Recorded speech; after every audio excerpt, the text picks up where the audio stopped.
Hello नमस्कार दोस्तों, मैं अमूल का सर आपका स्वागत करता हूं। दोस्तों, ये जो वन शॉट रिवीजन वीडियो आप देखने वाले हो, डिस्टिंग्विश बिटवीन, कुछ बातें मैं आपको पहले क्लियर कर दूं। सबसे पहली बात तो आपके गारंटेड जो 12 मार्क्स है क्वेश्चन नंबर 4 वो पूरा का पूरा इस लेक्चर से कवर होने वाला है। दूसरी बात सर, ये वीडियो कौन सा वीडियो है सर? मतलब वन शॉट रिवीजन में अगर ऐसे आ रहा हो तो बट ऑब्वियस सी बात है दोस्तों, ये वो वाला वीडियो है जो क्वेश्चन बैंक आया था बोर्ड एग्जाम के लिए, हर साल आता है और एक ही क्वेश्चन बैंक है जो रिपीट करता है। वो सारे क्वेश्चन बैंक के डिस्टिंग्विश बिटवीन मैंने रिकॉर्ड कर दिया है। अब दोस्तों क्या हुआ कि जब मैं वापस से वो चीजें अगर यहाँ पे मैं वो दोनों वीडियो मिक्स करके आपको दूं तो एक साथ आपके सारे डिस्टिंग्विश बिटवीन खत्म हो जाएंगे। तो ये अभी रिकॉर्ड किया हुआ नहीं है, डेफिनेटली ये लास्ट ईयर का है, लेकिन आपको इसका सेम इक्विवेलेंट फायदा होगा जो इस साल का होने वाला है। तो कंसेप्ट चेंज नहीं है सर, वही डिफरेंस है, वही सारी इंपॉर्टेंस है और जो सिलेक्टेड 20-25 क्वेश्चन है उसी में से सारी चीजें आती है। तो दोस्तों अगर आपने उस सेम का कुछ भी पढ़ाई नहीं किया होगा, ये वीडियो एंड तक देखिए। बट ऑब्वियस सी बात है, ये कुछ बच्चों ने ऑलरेडी पहले देखा होगा, लेकिन अब ये वन शॉट आ रहा है तो आप पूरा का पूरा एक साथ कंप्लीट कर लोगे। इसके अलावा आपको कोई डिस्टिंग्विश करने की जरूरत नहीं है, सारी चीजें मैंने यहां पे क्लियर बता दी है। तो ये वीडियो एंड तक देखना दोस्तों, राइट? पहले ही बता दूं, वीडियो रिकॉर्डेड है, लेकिन आपके लिए जो प्रीमियर हो रहा है वन शॉट वीडियो, दोनों को एक साथ करके मैंने बहुत इंपॉर्टेंट चीज करके दी है। तो आपका केस स्टडी बेस्ड क्वेश्चन हो गया, आपको सारे ऑब्जेक्टिव तो अभी अभी रिकॉर्ड करके दिए हुए हैं और साथ में डिस्टिंग्विश भी मैं आपको दे रहा हूं एक साथ करके। सो इतना लेक्चर कर लीजिए और खत्म हो जाएगी बात। तो लेक्चर शुरू हो रहा है, 2 वीडियो मतलब एक टोटल वीडियो आपको मिल जाएगा, लेकिन आपने एंड तक देखना है। तो अभी लेक्चर शुरू हो रहा है, सबका ध्यान होना चाहिए लेक्चर पे। और दोस्तों आप बहुत बढ़िया पेपर लिखने वाले हो, आपके साथ आपके पेरेंट्स की दुआएं है ना? जिस भी आप इनविजिबल पावर पे भरोसा रखते हो, है ना, वो आपके साथ है और सब अच्छा होने वाला है। पेपर बहुत अच्छा जाने वाला है, पूरा लेक्चर देखिएगा। डिस्टिंग्विश बिटवीन 12 मार्क्स इस लेक्चर के पास डन हो जाएंगे। चलो बाय, टेक केयर, जय हिंद जय भारत। लेकिन आपके लिए लेक्चर शुरू हो रहा है अभी। तो मैं अमूल का सर आपका स्वागत करता हूं। दोस्तों थैंक यू सो मच, आपने पार्ट 1 में बहुत सारे लाइक्स और बहुत सारे कमेंट्स किए और इससे समझ रहा है कि आपको लेक्चर बहुत ही अच्छे लग रहे हैं। नाउ पार्ट 2 अगर आपने कर लिया तो आपको इस पार्ट 2 में से 2 डिस्टिंग्विश तो कंपलसरी आने ही आने हैं। सर 2 ही चैप्टर रह गए हैं मालिक। सबसे पहला जो मैं आज करवा रहा हूं chapter number 7 and second functions of management वाला, और यहां से डिस्टिंग्विश आते ही आते हैं, पहली बात। दूसरी बात सर, लेक्चर अगर आप एक एट ए टाइम बैठे तो पूरा लेक्चर खत्म करके ही उठो। नोट मतलब पेन और नोटबुक साथ में रखो, रिवाइज करते लिख के भी अगर प्रैक्टिस करोगे तो बहुत बेनिफिट होगा इस चीज का आपके लिए, क्योंकि 12 में से 12 मार्क्स हमको कंपलसरी चाहिए। पॉइंट नंबर 3 सर और मैडम, बहुत बच्चे कह रहे हैं सर कि फटाफट, बहुत मतलब 1-2 बच्चे कह रहे हैं कि रिवीजन के तौर पे सर फटाफट प्लीज बता दो ना। लेकिन इस लेक्चर का रिकॉर्ड करने का पर्पस यही है कि जिन बच्चों ने कभी भी सपोज चैप्टर नंबर 7 या कोई भी चैप्टर पढ़ा भी नहीं है वो भी अगर देखे तो उसे भी समझे। पॉइंट नंबर 2, जिन्होंने पढ़ाई कर भी ली है दोस्तों, जब मैं इन डिटेल बता रहा हूं ना तो आपके बहुत सारे प्रॉब्लम, बहुत सारे कंसेप्ट यहां पे भी क्लियर हो जाएंगे। जैसे कि आपके ऑब्जेक्टिव्स का आंसर आपको यहां से मिल सकता है। तो सिर्फ आप 12 मार्क्स से नहीं कर रहे हो, याद रखो ये करीब करीब आपको 15-20 मार्क्स के ऊपर भी लेके जाएगा। इवन जैसे कि स्टेट कमीशन पे सारे पॉइंट मैंने बताए, राइट? तो आपने सिर्फ स्टेट कमीशन के ही पॉइंट देख लिए तो आपको शॉर्ट नोट्स भी लिखते आ सकता है, यस और नो। इसीलिए मुझे डिटेल में लेक्चर बताना ही है तो आप, और बाद में मैं रिवीजन भी कराता हूं फास्ट में, तो आप बेनिफिट आपका ही है। उल्टा अगर मुझे फास्ट बताना है तो कितना काम आसान हो जाएगा मेरे लिए। इसीलिए जो मैं करा रहा हूं वो आपके फायदे के लिए ही है। शांति से बैठिए दोस्तों। जो बच्चे डिस्टिंग्विश कर रहे थे खुद से, उन्हें 2-3-4 दिन लग जा रहे थे, फिर भी सर कॉन्फिडेंस नहीं आ रहा था। सिर्फ 2 घंटे के लेक्चर आपको देखने मेरे, पूरा 12 मार्क्स का आपका डिस्टिंग्विश भी खत्म हो रहे, ऑब्जेक्टिव्स में भी कॉन्फिडेंस आ रहा है, तो आपका विन विन सिचुएशन ही है। तो प्लीज इस चीज को समझिए और एक शिद्दत के साथ लेक्चर देखिए। बाकी लग तो सबकी चुकी है, राइट ना? आपको जो फीलिंग आ रहा है हर किसी बच्चे को वही फीलिंग आ रहा है सर क्या होगा, लेकिन टेंशन मत लो, सब अच्छा होगा और हम सब अच्छे से करेंगे करके।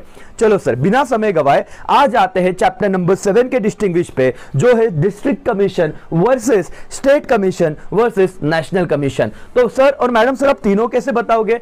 टेंशन मत लो, मैं आपको समझा भी दूंगा कि कैसे लिखना है, सारी कंसेप्ट हम क्लियर करते हैं। पहले सर ये है क्या, ये कमीशन, ये कंसेप्ट क्या है? सर कंज्यूमर प्रोटेक्शन एक्ट, इस चैप्टर से क्वेश्चन आया, यस और नो? अच्छा, कंज्यूमर प्रोटेक्शन एक्ट में क्या कहा गया था? Sir moral of the story बोला तो कंज्यूमर को प्रोटेक्ट करना था, राइट? तो जब कंज्यूमर को कोई तकलीफ होती है, जब कंज्यूमर को कोई कंप्लेंट होती है, तो कंज्यूमर कहां पे जाना चाहिए? आप बोलोगे सर कोर्ट में जाएगा ना? नहीं सर, पहले तो उनके लिए जो स्पेसिफिक रिड्रेसर फॉरम बनाए गए हैं, राइट, ये वर्ड आपने सुना रहेगा, रिड्रेसर फॉरम, जहां पे कंप्लेंट सॉल्व की जाती है, किसकी? कंज्यूमर की। यस और नो? तो सर ये रिड्रेसल फॉरम है, इनका काम क्या है कि कंज्यूमर के कंप्लेंट को सॉल्व करा के देना। समझ में आया? तो जैसे आप अदालत में जाते हो, सर अदालत में नहीं जाएंगे, कोर्ट में नहीं जाएंगे, क्या जाएंगे? अगर यहां पे न्याय नहीं मिला तो वहां पे भी जाएंगे, लेकिन प्राइमरीली हम कहां पे जाएंगे? इन 3 कमीशन में, जिनका काम है कि लोगों को न्याय दिलाना। लेकिन यहां पे क्या पूछा है? इस कमीशन में कितने लोग होते हैं, इनका मतलब प्रेसिडेंट होते हैं, और मेंबर कितने चाहिए, मिनिमम मैक्सिमम, बराबर है कि नहीं? उनका एज लिमिट क्या होना चाहिए, ऐसे करके सारी बातें दी, और इसमें से ऑब्जेक्टिव भी आता ही आता है। यस सर, तो मैंने सारे रीजन बताए सर, आपको एक रिड्रेसल फॉरम है ये समझ गया। सबसे पहले डिस्टिंग्विश लिखना चालू किया तो पहला पॉइंट आ रहा है आपका मीनिंग। सर मीनिंग में हम क्या लिखेंगे? सबसे पहले डिस्ट्रिक्ट फॉरम, और सर और मैडम आप लोगों ने अब तक कैसे लर्न किया है? देखो 2 मेमोरी चार्ट जो होते हैं वो पढ़ाई के लिए नहीं है, मतलब सर वो रिवीजन के लिए है। और आप लोग सपोज ऐसे करोगे, जैसे कि एक बात बताता हूं मैं आपको, एक डेमो करके बताता हूं, ध्यान देना करके, राइट?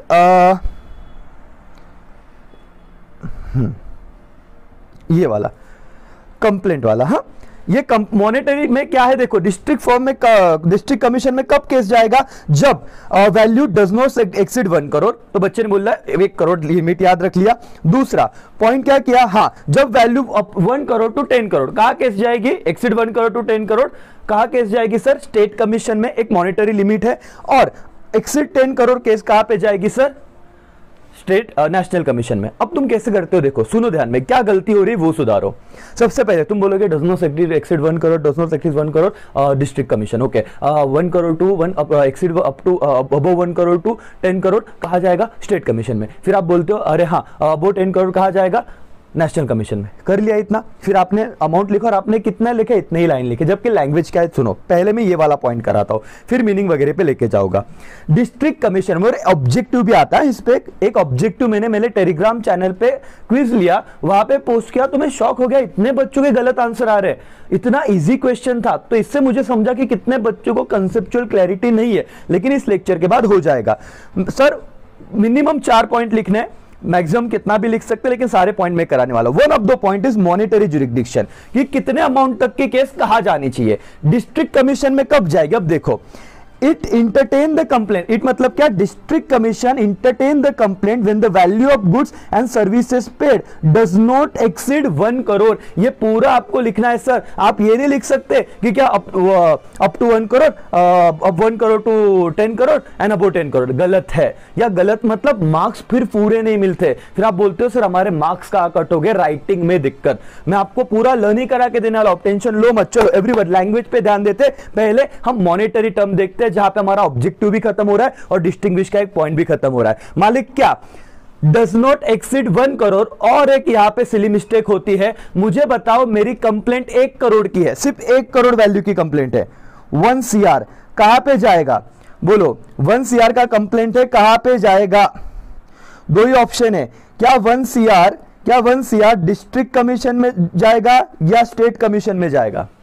बहुत सारे बच्चे बोल रहे हैं सर स्टेट कमीशन, कुछ बच्चे बोल रहे हैं डिस्ट्रिक्ट कमीशन। सर कितने का वैल्यू? एग्जैक्ट 1 करोड़ का है। सर अब लैंग्वेज समझो, क्या डिस्ट्रिक्ट कमीशन में लैंग्वेज क्या था? सर लैंग्वेज ये है डज नॉट एक्सीड 1 करोड़, मतलब क्या 1 करोड़ भी डिस्ट्रिक्ट कमीशन में आता है क्या? किसी का कंप्लेंट 1 करोड़ का है क्या डिस्ट्रिक्ट कमीशन में आता है क्या? Answer is yes. तो सिर्फ 1 करोड़ मत लिख के आना, गलत हो जाएगा।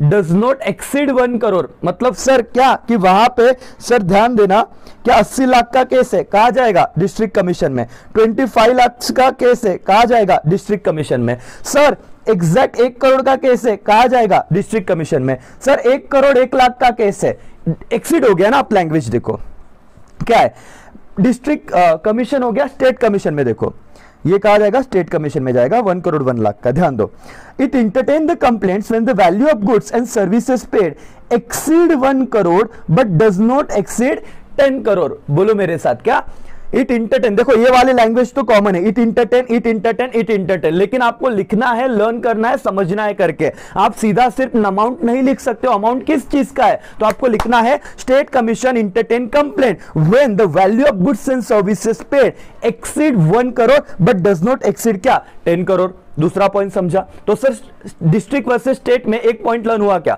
बताओ मॉनिटरी लिमिट का पॉइंट क्या। एवरीवन फटाफट लैंग्वेज लैंग्वेज लैंग्वेज पे फोकस करो दोस्तों। देखो अगर मैं 12 में से 12 बोल रहा हूं तो मिलने ही चाहिए और होगा, आसान है, समझो एक बात को। Okay sir, when okay district commission entertained the complaints when the value of goods and services paid does not exceed 1 crore. Okay sir, 1 crore नहीं लिखना है, सिर्फ डज नॉट एक्सीड 1 करोड़ ऐसे लैंग्वेज लिखना है। एंड स्टेट कमीशन में again it entertain the complaints when the value of goods and services paid exceed 1 crore but does not exceed 10 crore. समझा? Okay. और सर नेशनल कमीशन क्या है, अगेन लैंग्वेज एक ही बार learn करना था, जैसे मैंने कहा है इट मतलब national commission entertain the complaints when the value of goods and services paid exceed 10 crore. समझा क्या मालिक?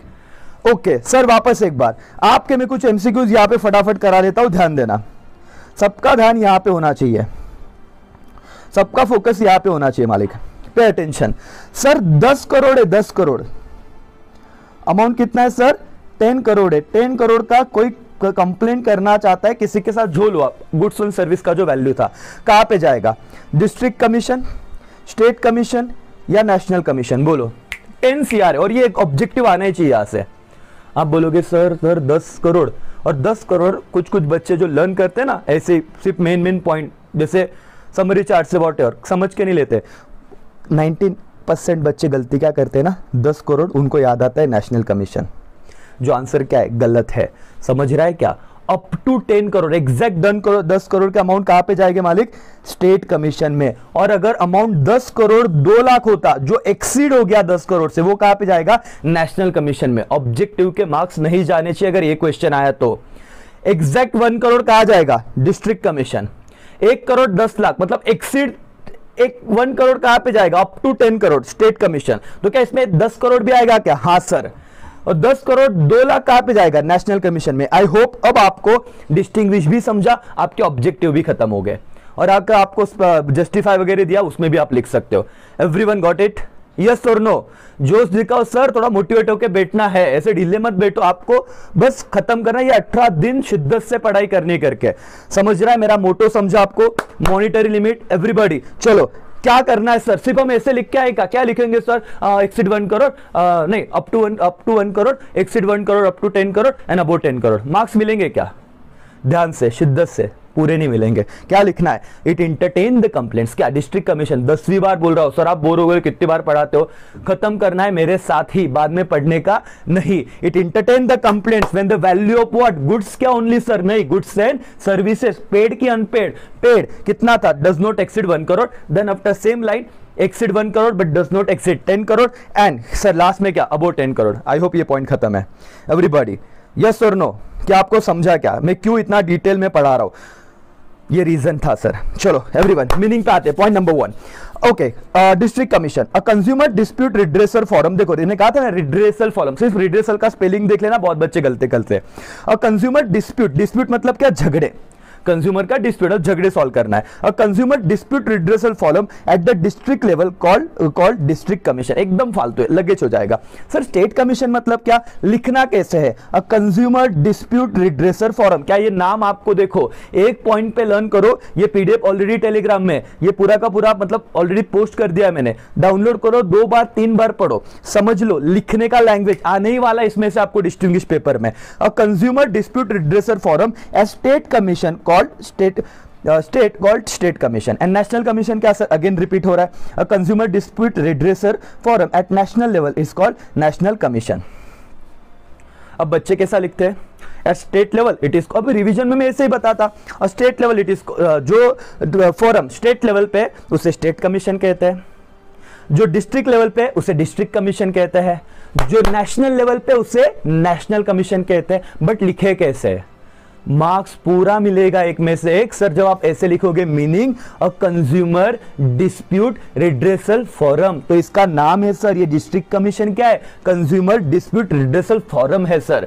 ये कहां पे एस्टैब्लिश हुआ, डिस्ट्रिक्ट लेवल पे, तो इसे क्या कहा जाएगा, डिस्ट्रिक्ट कमीशन। लर्न हो गया क्या, याद रहेगा क्या? और एक बार क्या मालिक, तो ये क्या स्टेट कमीशन में भी लिख सकते हैं क्या? अ कंज्यूमर डिस्प्यूट रिड्रेसल फोरम, क्या at state level it is called state commission, a consumer dispute redressal forum at national level it is called national commission. Language पूरा लर्न हुआ क्या? मीनिंग लर्न हो गया? हाँ सर आसान था, मीनिंग भी हो गया, मॉनेटरी हो गया, 2 टर्म किए सर। दूसरा पॉइंट तो कितना इजी है मालिक, इस्टेब्लिश बाय हुम, तो ये पॉइंट देखो, the district commission establish by state government, the state commission established by state government and national commission established by central government। खत्म सर, ये तो आराम से आ जाना चाहिए, लर्न ही हो जाना चाहिए मेरे साथ आपका एवरीवन। चलो रिवाइज करो मेरे साथ। और ये फर्क किस में आएगा पता है? District forum versus national commission and district forum versus state commission. District versus state में आ ही नहीं सकता, दोनों को एस्टैब्लिश किसने किया है? स्टेट गवर्नमेंट में किया है। तो मालिक समझ रहा है आपको? ये देखो ऊपर में बताता हूं आपको, सारे कुछ भी डाउट नहीं रखने दूंगा, सिर्फ आप शांति से पूरा लेक्चर देखें। District commission versus state commission में क्या वो फर्क आता है क्या? District commission establish by whom, which government? अरे बोलो, मन में बोलो, लगता है तो विच गवर्नमेंट, एवरीवन, सब बच्चे नहीं बोल रहे, याद नहीं आ रहा है क्या sir? Which government? State government. और आपका सॉरी यहां पे नहीं आएगा, district commission versus national commission. Third one, district commission establish bye state government and national commission establish by central government. क्या एक पॉइंट बन गया क्या? State commission versus national commission, क्या इसमें भी यही पॉइंट आएगा क्या? हाँ sir, state commission establish bye state government and national commission establish by central government. खत्म हो गया सर, और इसमें ये पॉइंट नहीं आएगा सर। समझ रहा है मालिक? इजी है एवरीवन, आप बहुत होशियार हो। देखो अगर मेरे लेक्चर आपको समझ रहा है, इसका मतलब आप होशियार नहीं हुए, ऐसे नहीं है, आपने पढ़ना लेट चालू किया। और पढ़ना लेट चालू किया सर बहुत लेट है क्या? नहीं सर, एक चीज मैं बताता हूं आपको, महाभारत का युद्ध भी 18 दिनों में हुआ था। और इतना बड़ा, अगर बोलते ना कि दुनिया का सबसे बड़ा आज तक के इतिहास में इतना वॉर अगर 18 दिन में हो सकता है ना, तो 18 दिन में सर अपनी पढ़ाई तो कुछ भी नहीं उसके सामने, बराबर। बड़ी बड़ी बातें हो चुकी है 18 दिन में सर, अगर ठान लिया तो बोलते ना कि अपने मन की बात हो सकती है। चलो एनीवेज 3 पॉइंट हुए, पहला मीनिंग, एस्टैब्लिश बाय और monetary. Then after composition, sir ये पॉइंट बहुत ध्यान से करना, ये भी ऑब्जेक्टिव में आ सकता है सर। कंपोजिशन मतलब क्या? जहां पे आपको कहा है कि कितने प्रेसिडेंट हो गए और कितने मेंबर होने चाहिए, ध्यान देना सर और मैडम। डिस्ट्रिक्ट कमीशन में एक प्रेसिडेंट होता है और मेंबर्स नॉट लेस देन, मतलब उससे कम नहीं होने चाहिए, 2 से कम मेंबर नहीं होने चाहिए, मतलब ग्रेटर देन 2। समझ में आ रहा? देखो, it comprise, district commission comprise of the president and not less than 2 member, but ये भी इंपॉर्टेंट है, not more than such a member as may be prescribe by consultation with the consultation of the central government. Sir ये point थोड़ा bouncer गया हमको, समझाता हूं, लिख पाओगे। पहले हेडिंग का नाम याद रखो, सब हेडिंग क्या है? कंपोजिशन। उन्होंने कहा कितने प्रेसिडेंट चाहिए? 1।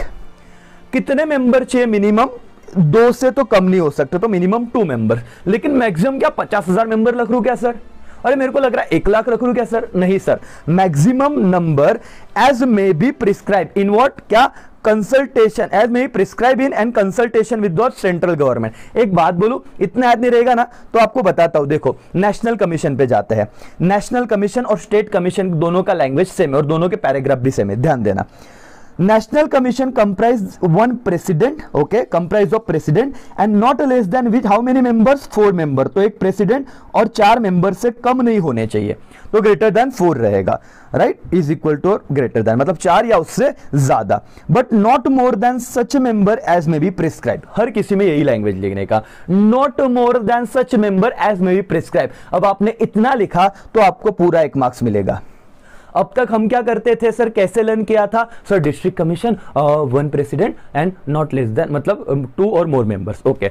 State commission 1 president 4 and more members. National commission 1 president 4 and more member. अरे क्या है ये, लिख भी दोगे, मतलब ये मार्क्स भी मिलेंगे, लेकिन पूरे अब मिलेंगे। आपको क्या करना हो, लैंग्वेज संभालो, लिख लो लगता है तो। It comprise of the president and not less than 2 members. कहां पे? डिस्ट्रिक्ट में। स्टेट में देखो नेशनल की तरह ही है। इट कंप्राइज प्रेसिडेंट, एक president and not less than 4 member, तो एक प्रेसिडेंट और 4 से कम मेंबर नहीं होने चाहिए, तो 4 या उससे ज्यादा, but not more than such a member as may be prescribe. यहां तक रुक गए तो भी चलेगा, आगे लिख ही दिया, इन consultation with the central government. तो एज प्रिस्क्राइब तक भी लिखा तो भी चलेगा एवरीवन। चलो कंपोजिशन हो गया क्या सर? डिस्ट्रिक्ट में एक प्रेसिडेंट होगा और 2 से ज्यादा दो और दो से ज्यादा मेंबर चाहिए, नॉट लेस देन, दो से कम मेंबर नहीं चाहिए, लेकिन ज्यादा कितने, एज में बी प्रिस्क्राइब। ठीक है सर। स्टेट दो, एक प्रेसिडेंट और चार और उससे ज्यादा मेंबर, लेकिन मैक्सिमम कितने, वो एज में बी प्रिस्क्राइब। नेशनल में एक प्रेसिडेंट और चार और उससे ज्यादा मेंबर। तो ये डिस्टिंग्विश किस में आएगा सर, किसमें, ये पॉइंट नहीं लिख सकते आप, जो होगा state commission versus national commission, दोनों में ही सेम है, लेकिन वो डिस्ट्रिक्ट वर्सेस स्टेट में आएगा और डिस्ट्रिक्ट वर्सेस नेशनल में आ सकता है। ठीक है सर, 4 पॉइंट हो गए। क्वालिफिकेशन क्या चाहिए सर, कोई भी पर्सन को हम क्या करें, अपॉइंट कर ले, कि आपकी गलती क्या होती है वो बताता हो। भी आप लोगों ने कभी ना कभी तो पढ़ा रहेगा, मुझे पता है कि नहीं पढ़ा ऐसे नहीं होगा, लेकिन ये लेक्चर देख के क्या फायदा होगा वो बता रहा हूं। सुनो, और कुछ होशियार बच्चों ने डेफिनेटली किया भी रहेगा, अब बाकी के बच्चे होशियार होने वाले हैं। क्या आपने लर्न किया था पता है, देखो आपने क्या किया था, डिस्ट्रिक्ट इसमें क्या क्वालिफिकेशन होना चाहिए, अगर आपको क्या होना है तो पहली बात तो प्रेसिडेंट। एक गलती मत करना, बहुत बार ना बार बच्चे मेंबर्स लिखते हैं अंदर, मतलब ये सिली मिस्टेक है। क्या पॉइंट है आप लोग, क्वालिफिकेशन ऑफ प्रेसिडेंट का है, तो आप मेंबर्स मत लिखना, ध्यान दो। आप क्या कहते हो कि सर जो जज होता है डिस्ट्रिक्ट कोर्ट का, वो क्वालिफाई करता है प्रेसिडेंट के लिए, कहां पे, डिस्ट्रिक्ट कमीशन में। जो जज होता है हाई कोर्ट का, वो क्वालिफाई है प्रेसिडेंट बनने के लिए, कौन सा, स्टेट कमीशन का। और जो जज है सुप्रीम कोर्ट का, वो क्वालिफाई होता है नेशनल कमीशन। कितना भारी, पूरे मार्क्स से मिलेंगे, मैं बताने वाला हूं। तो आपने लर्न किया, लर्न तो हो गया सर। अगर मुझे क्वालिफाई होना है, प्रेसिडेंट बनना है, कहां पे, डिस्ट्रिक्ट कमीशन में, तो मैंने क्या होना चाहिए, एटलीस्ट जज कौन सा सर, डिस्ट्रिक्ट कोर्ट का। मुझे स्टेट कमीशन में क्वालिफाई होना है, तो मैंने क्या होना चाहिए, जज एटलीस्ट हाई कोर्ट का। और मुझे नेशनल कमीशन में क्वालिफाई होना है प्रेजेंट, तो मैंने कहा होना चाहिए जज एज पर सुप्रीम कोर्ट। लेकिन इतना लिखोगे तो मार्क्स मिलेंगे नहीं। क्या लैंग्वेज है, लर्न करो मेरे साथ। अ पर्सन हु इज, जो है, और रिटायर्ड, जो था लेकिन अब रिटायर्ड हो चुका है, और क्वालिफाइड टू बी, जो होने वाला है, क्या, डिस्ट्रिक्ट जज। इस पर्सन का ये पर्सन क्या हो सकता है, ये person qualify for president position. Everybody, a person is, repeat करो मेरे साथ। आई नो कि मेरे को सारे बच्चे सुन रहे और सब ये चीज फॉलो कर रहे करके, तो आप प्लीज इस चीज को रिपीट करिए। अ पर्सन इज और retired or qualified to be what, district जज, he can appointed as a president of what, district forum. क्या लर्न हुआ, क्या अब आपको पूरे मार्क्स मिलेंगे, बोलो everybody, last time. A person is, और ध्यान दो, यहां पे 3 वर्ड ध्यान देने थे मालिक, सब यहां पे करा के लूंगा। आई नो कि इसमें कम डिस्टिंग्विश कराने, लेकिन पूरा होना चाहिए, शिद्दत से करो। अ पर्सन इज और रिटायर्ड, एक मिनट रेड में लिखता हूं मैं, रिटायर्ड और क्या, टू बी वाला पॉइंट था, ये 3 वर्ड आने चाहिए मालिक। अ पर्सन इज और retired or qualified to B district जज, उसको हम अपॉइंट कर सकते हैं। लैंग्वेज लर्न हो गया, चलो आगे बढ़ते हैं। State commission, a person who is और retired or qualified to B, देखो लर्न था ना, एज इट इज यहां पे चिपका दिया। जज of high court will be appointed as a president of state commission, लेकिन किसके साथ कंसल्टेशन करने के बाद, chief justice of high court. MCQs आता है एक, क्या आता है मालिक, एमसीक्यूज आता है 1 मार्क्स का। कैसे याद रखना है मुझे बताओ। Qualification of president state commission के लिए क्या, पर्सन हु इज और रिटायर्ड और अपॉइंटेड टू बी, या सॉरी क्वालिफाइड टू बी जज ऑफ व्हाट, हाई कोर्ट, उसे स्टेट कमीशन का प्रेसिडेंट बना दूंगा। And will be by whom, by state government, but obvious state government appoint करेगी, लेकिन किसके साथ बातचीत करने के बाद, chief justice of high court. Done sir, district commission हो गया, स्टेट कमीशन हो गया, अब हम जाते हैं नेशनल कमीशन पे वापस। अ पर्सन हु इज और हैज बीन, जो है या पहले हो रह चुके, हैज बीन मतलब पहले थे। लैंग्वेज लर्न करो। अ पर्सन हु इज और हैज बीन अ जज of the supreme court will be appointed as a president by the central government in consultation with chief justice of India. मालिक MCQs, objective, कि central government किसके साथ consultation करने के बाद national commission के president को अपॉइंट करते हैं। आई रिपीट, सेंट्रल गवर्नमेंट किसके साथ कंसल्टेशन करने के बाद नेशनल कमीशन के प्रेसिडेंट को अपॉइंट करती है। Option A chief justice of high court, option B chief justice of India. Answer is option B chief justice of India. Focus यहां पे ध्यान दो, कंसंट्रेशन पूरा चाहिए। पहली बात, चलो सर लैंग्वेज डिस्ट्रिक्ट कमीशन मेरे को बोल के दिखाओ। अ पर्सन हु इज और retired or qualified to be जज ऑफ डिस्ट्रिक्ट जज, इसे क्या कहेंगे हम लोग, क्या होगा, प्रेसिडेंट। दूसरा point, state commission, a person who is और रिटायर्ड और qualified to be a judge of high court but will be appointed by whom, central government और स्टेट गवर्नमेंट, स्टेट है तो state government, but after the consultation किसके साथ, chief justice of high court, दोनों जगह high court आएगा। और बाद में सर जाएगा सेंट्रल नेशनल कमीशन, तो वहां पे होगा अ पर्सन हु इज और हैज बीन क्या, जज ऑफ द सुप्रीम कोर्ट। अब इसमें प्रॉब्लम होना है नीचे आपको, consultation with chief justice of India. Marks भी मिल गए, ट्रू और फॉल्स के आंसर भी सही आएंगे। अब आपको वन वर्ड अगर आया तो भी आपका सही आ जाएगा, मतलब ऑब्जेक्टिव खत्म मालिक। आने दो कोई भी क्वेश्चन। मेंबरशिप टेन्योर बहुत ही इंपॉर्टेंट है। अब यहां पे मैं आपको पहले तो लिख के देता हूं जो आपने पढ़ा होगा अब तक, मैं सिर्फ लैंग्वेज आपकी बिल्ड करा रहा हूं ताकि आपको पूरे मार्क्स मिले। सर पहले क्या है, स्टेट कमीशन, सॉरी पहला जो है आपका that is your district commission, state commission और नेशनल कमीशन। आपने क्या लिखा है पता है, एज लिमिट टेन्योर में डिस्ट्रिक्ट कमीशन का जो प्रेसिडेंट होता है वो आपने लिखा 5 इयर्स, जो तीनों में कॉमन है, 5 साल तक वो रह सकता है। लेकिन एक जगह पे एज लिमिट भी है। एज लिमिट क्या है सर, यहां पे है आपका 65 ईयर, यहां पे है आपका 67 ईयर, लिख लो लगता है तो, और यहां पे एकदम भारी है, अगर आप मेंबर हो तो आपका लिमिट है 67 ईयर, और अगर आप प्रेसिडेंट हो, अगर आप प्रेसिडेंट हो तो आपका लिमिट है 70 ईयर। सर ये बता देता हूं मैं, टेंशन मत लो। अगर आप प्रेसिडेंट तो आपका एज लिमिट है 70 ईयर। लेकिन एक लैंग्वेज है जो बच्चा गलती कर रहा है, ये लैंग्वेज क्या है पता है, ध्यान दो, इन तीनों में कॉमन क्या है, एक मिनट सिर्फ टाइम लेगा, लेकिन आपको ना बाद में कोई टेंशन नहीं है। आपका अगर कोई भी क्वेश्चन आता है, अभी शॉर्ट नोट्स भी आता है ना, इतने पॉइंट लिखो हो जाएगा। एक क्वेश्चन है sir, which ever is earlier, whichever is earlier, writing में प्रॉब्लम है लेकिन ठीक है, भावना को समझ लो। सर क्या है, डिस्ट्रिक्ट कोर्ट, डिस्ट्रिक्ट कमीशन में जो बंदा है वो 5 साल या अब जो अटेंड कर लेगा age 65 year, whichever is earlier, तब तक ही रह सकता है। सर लैंग्वेज पे लेके जाता हूं, pay attention. The membership tenure is the 5 year और age of 65 year, whichever is earlier. म्हणजे क्या सर, इसको थोड़ा एक्सप्लेन कर दोगे क्या? यस मालिक करता हूं, आपके लिए सब चल रहा है, सुन लो समझ लो, ज्यादा घाई मत करो। 1.5 की स्पीड पे देखो लगता है तो 1.75 देखो अगर आपका हो गया, जिसका नहीं हो गया नॉर्मल पे देखो, लेकिन सब पॉइंट समझना चाहिए क्योंकि अगेन ऑब्जेक्टिव आएगा। एक पर्सन है मिस्टर राम, ठीक है, मिस्टर राम जी। अब क्या हो रहा है, उनका एज था 63 ईयर, तब वो डिस्ट्रिक्ट कमीशन में अपॉइंट हुए।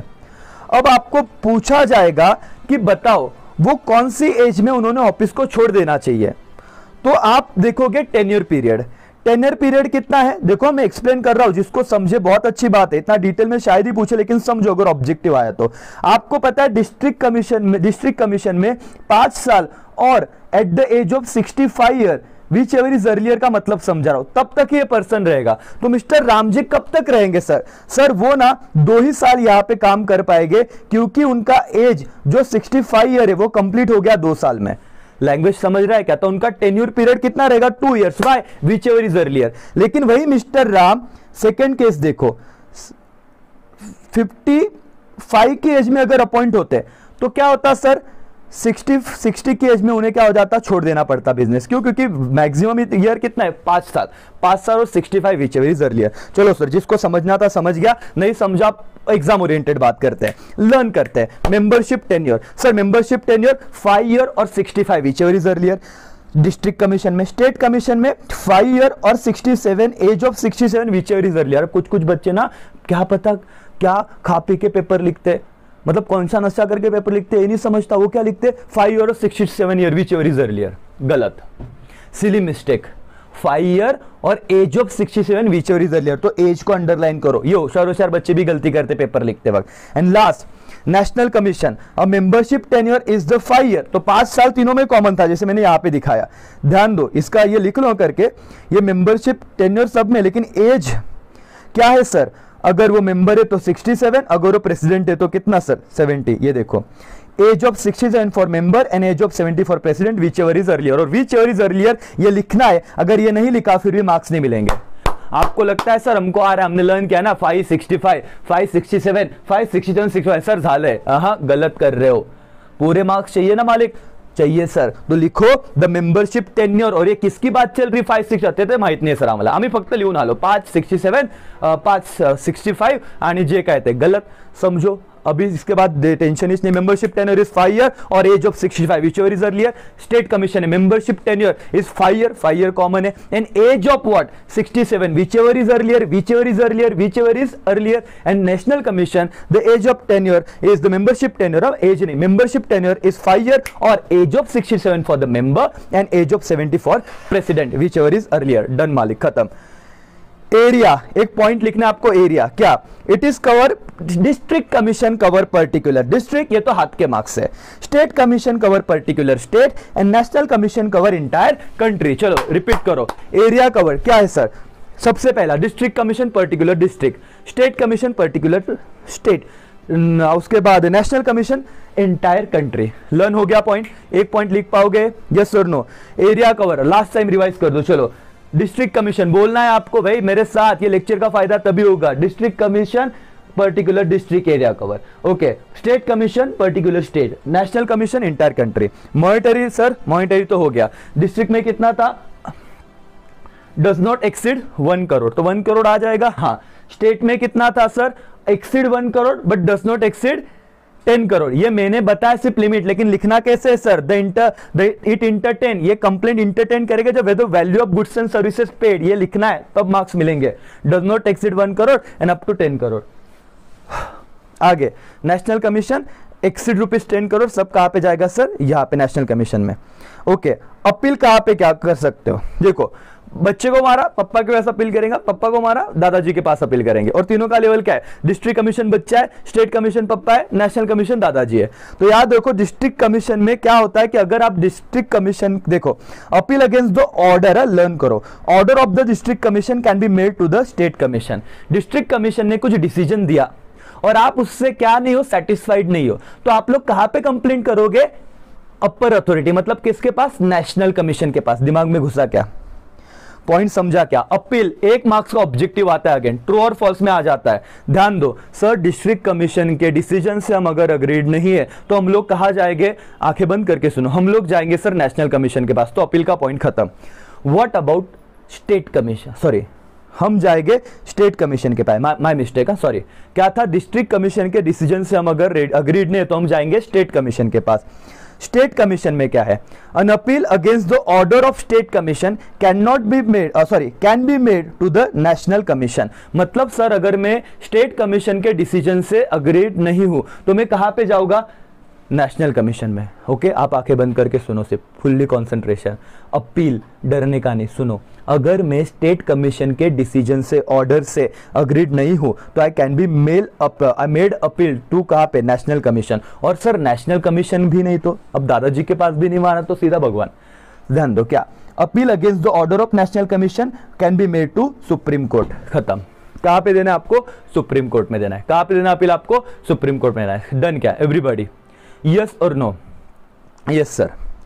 Nature of complaint, point number 8 से पॉइंट नंबर 9 कनेक्टेड है सर, एकदम सिंपल है। डिस्ट्रिक्ट कमीशन में सिर्फ ओरिजिनल कंप्लेंट आती है, which come to district commission original आता है। लेकिन अभी आपने पढ़ा कि स्टेट कमीशन में कौन से केसेस आते हैं, क्या डिस्ट्रिक्ट में जो लोग उससे सेटिस्फाई नहीं है वो भी केसेस आते हैं कि नहीं, नेशनल में आते हैं। तो देखो, इट इंटरटेन ओरिजिनल कंप्लेंट्स, मतलब फ्रेश केसेस भी आते हैं, and appeal against the order of the district commission वो भी आता है। समझ रहा है क्या एवरीबॉडी, डिस्ट्रिक्ट में ओरिजिनल, लेकिन जो सेटिस्फाई नहीं हो नेशनल में जाते हैं। तो नेशनल कमीशन में कौन से नेचर के कंप्लेंट आते हैं, नेशनल कमीशन के खुद के ओरिजिनल, और क्या सर जो डिस्ट्रिक्ट से स्टेट कमीशन में कौन से आते हैं, स्टेट के ओरिजिनल, और जो डिस्ट्रिक्ट से सेटिस्फाई नहीं वो लोग।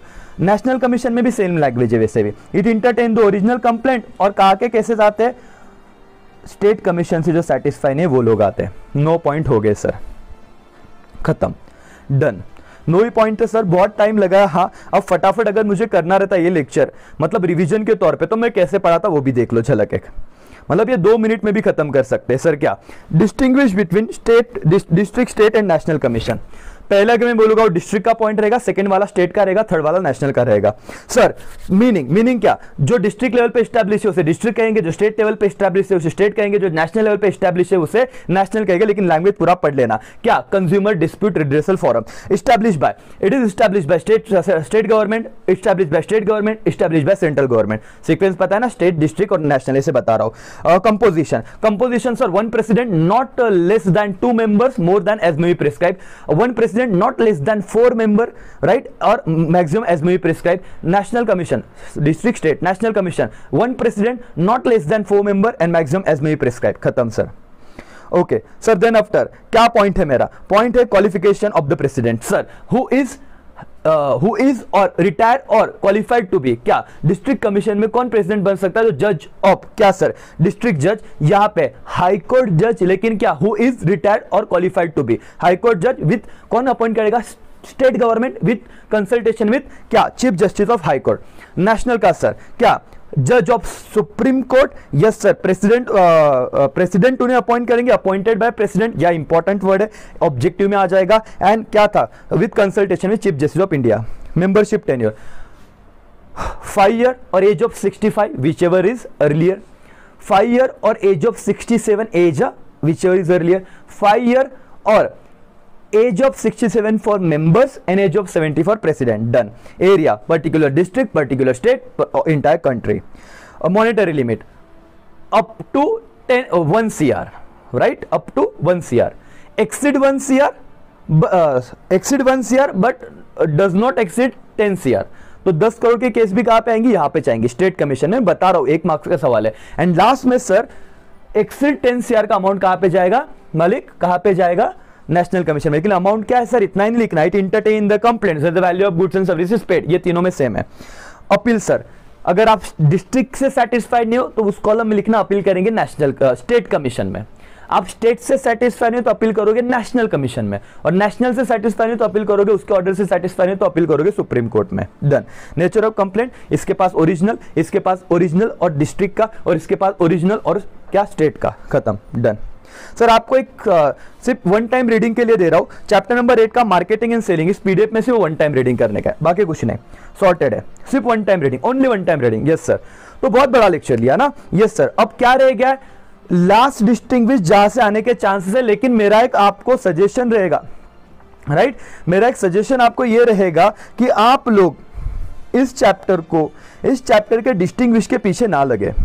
मतलब सर 4 में से 3 तो आप ऑलरेडी आपको मिल जाएंगे जितने मेरे लेक्चर देखे। मैं बताऊंगा, नहीं बताऊंगा ऐसे नहीं। जो आपका है planning, organising, staffing, direction, coordination and control, लेकिन वो नेक्स्ट लेक्चर में मैं बताऊंगा, राइट। पार्ट 3 इसके लिए आएगा। लेकिन अब तक पार्ट 1 और पार्ट 2 में से आपको आपके 3 डिस्टिंग्विश मिल जाएंगे।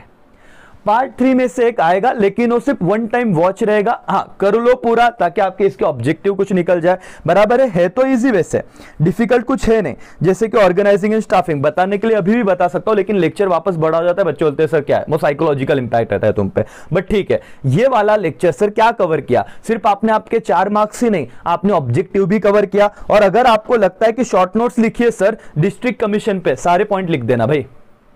क्या मीनिंग लिखना, क्वालिफिकेशन लिखना, उसका एज लिमिट लिखना, सब बातें लिखना, टेन्योर पीरियड वगैरह, कौन से केसेस आती है, तो आपको 5 में से 5 तो मिल ही जाएंगे।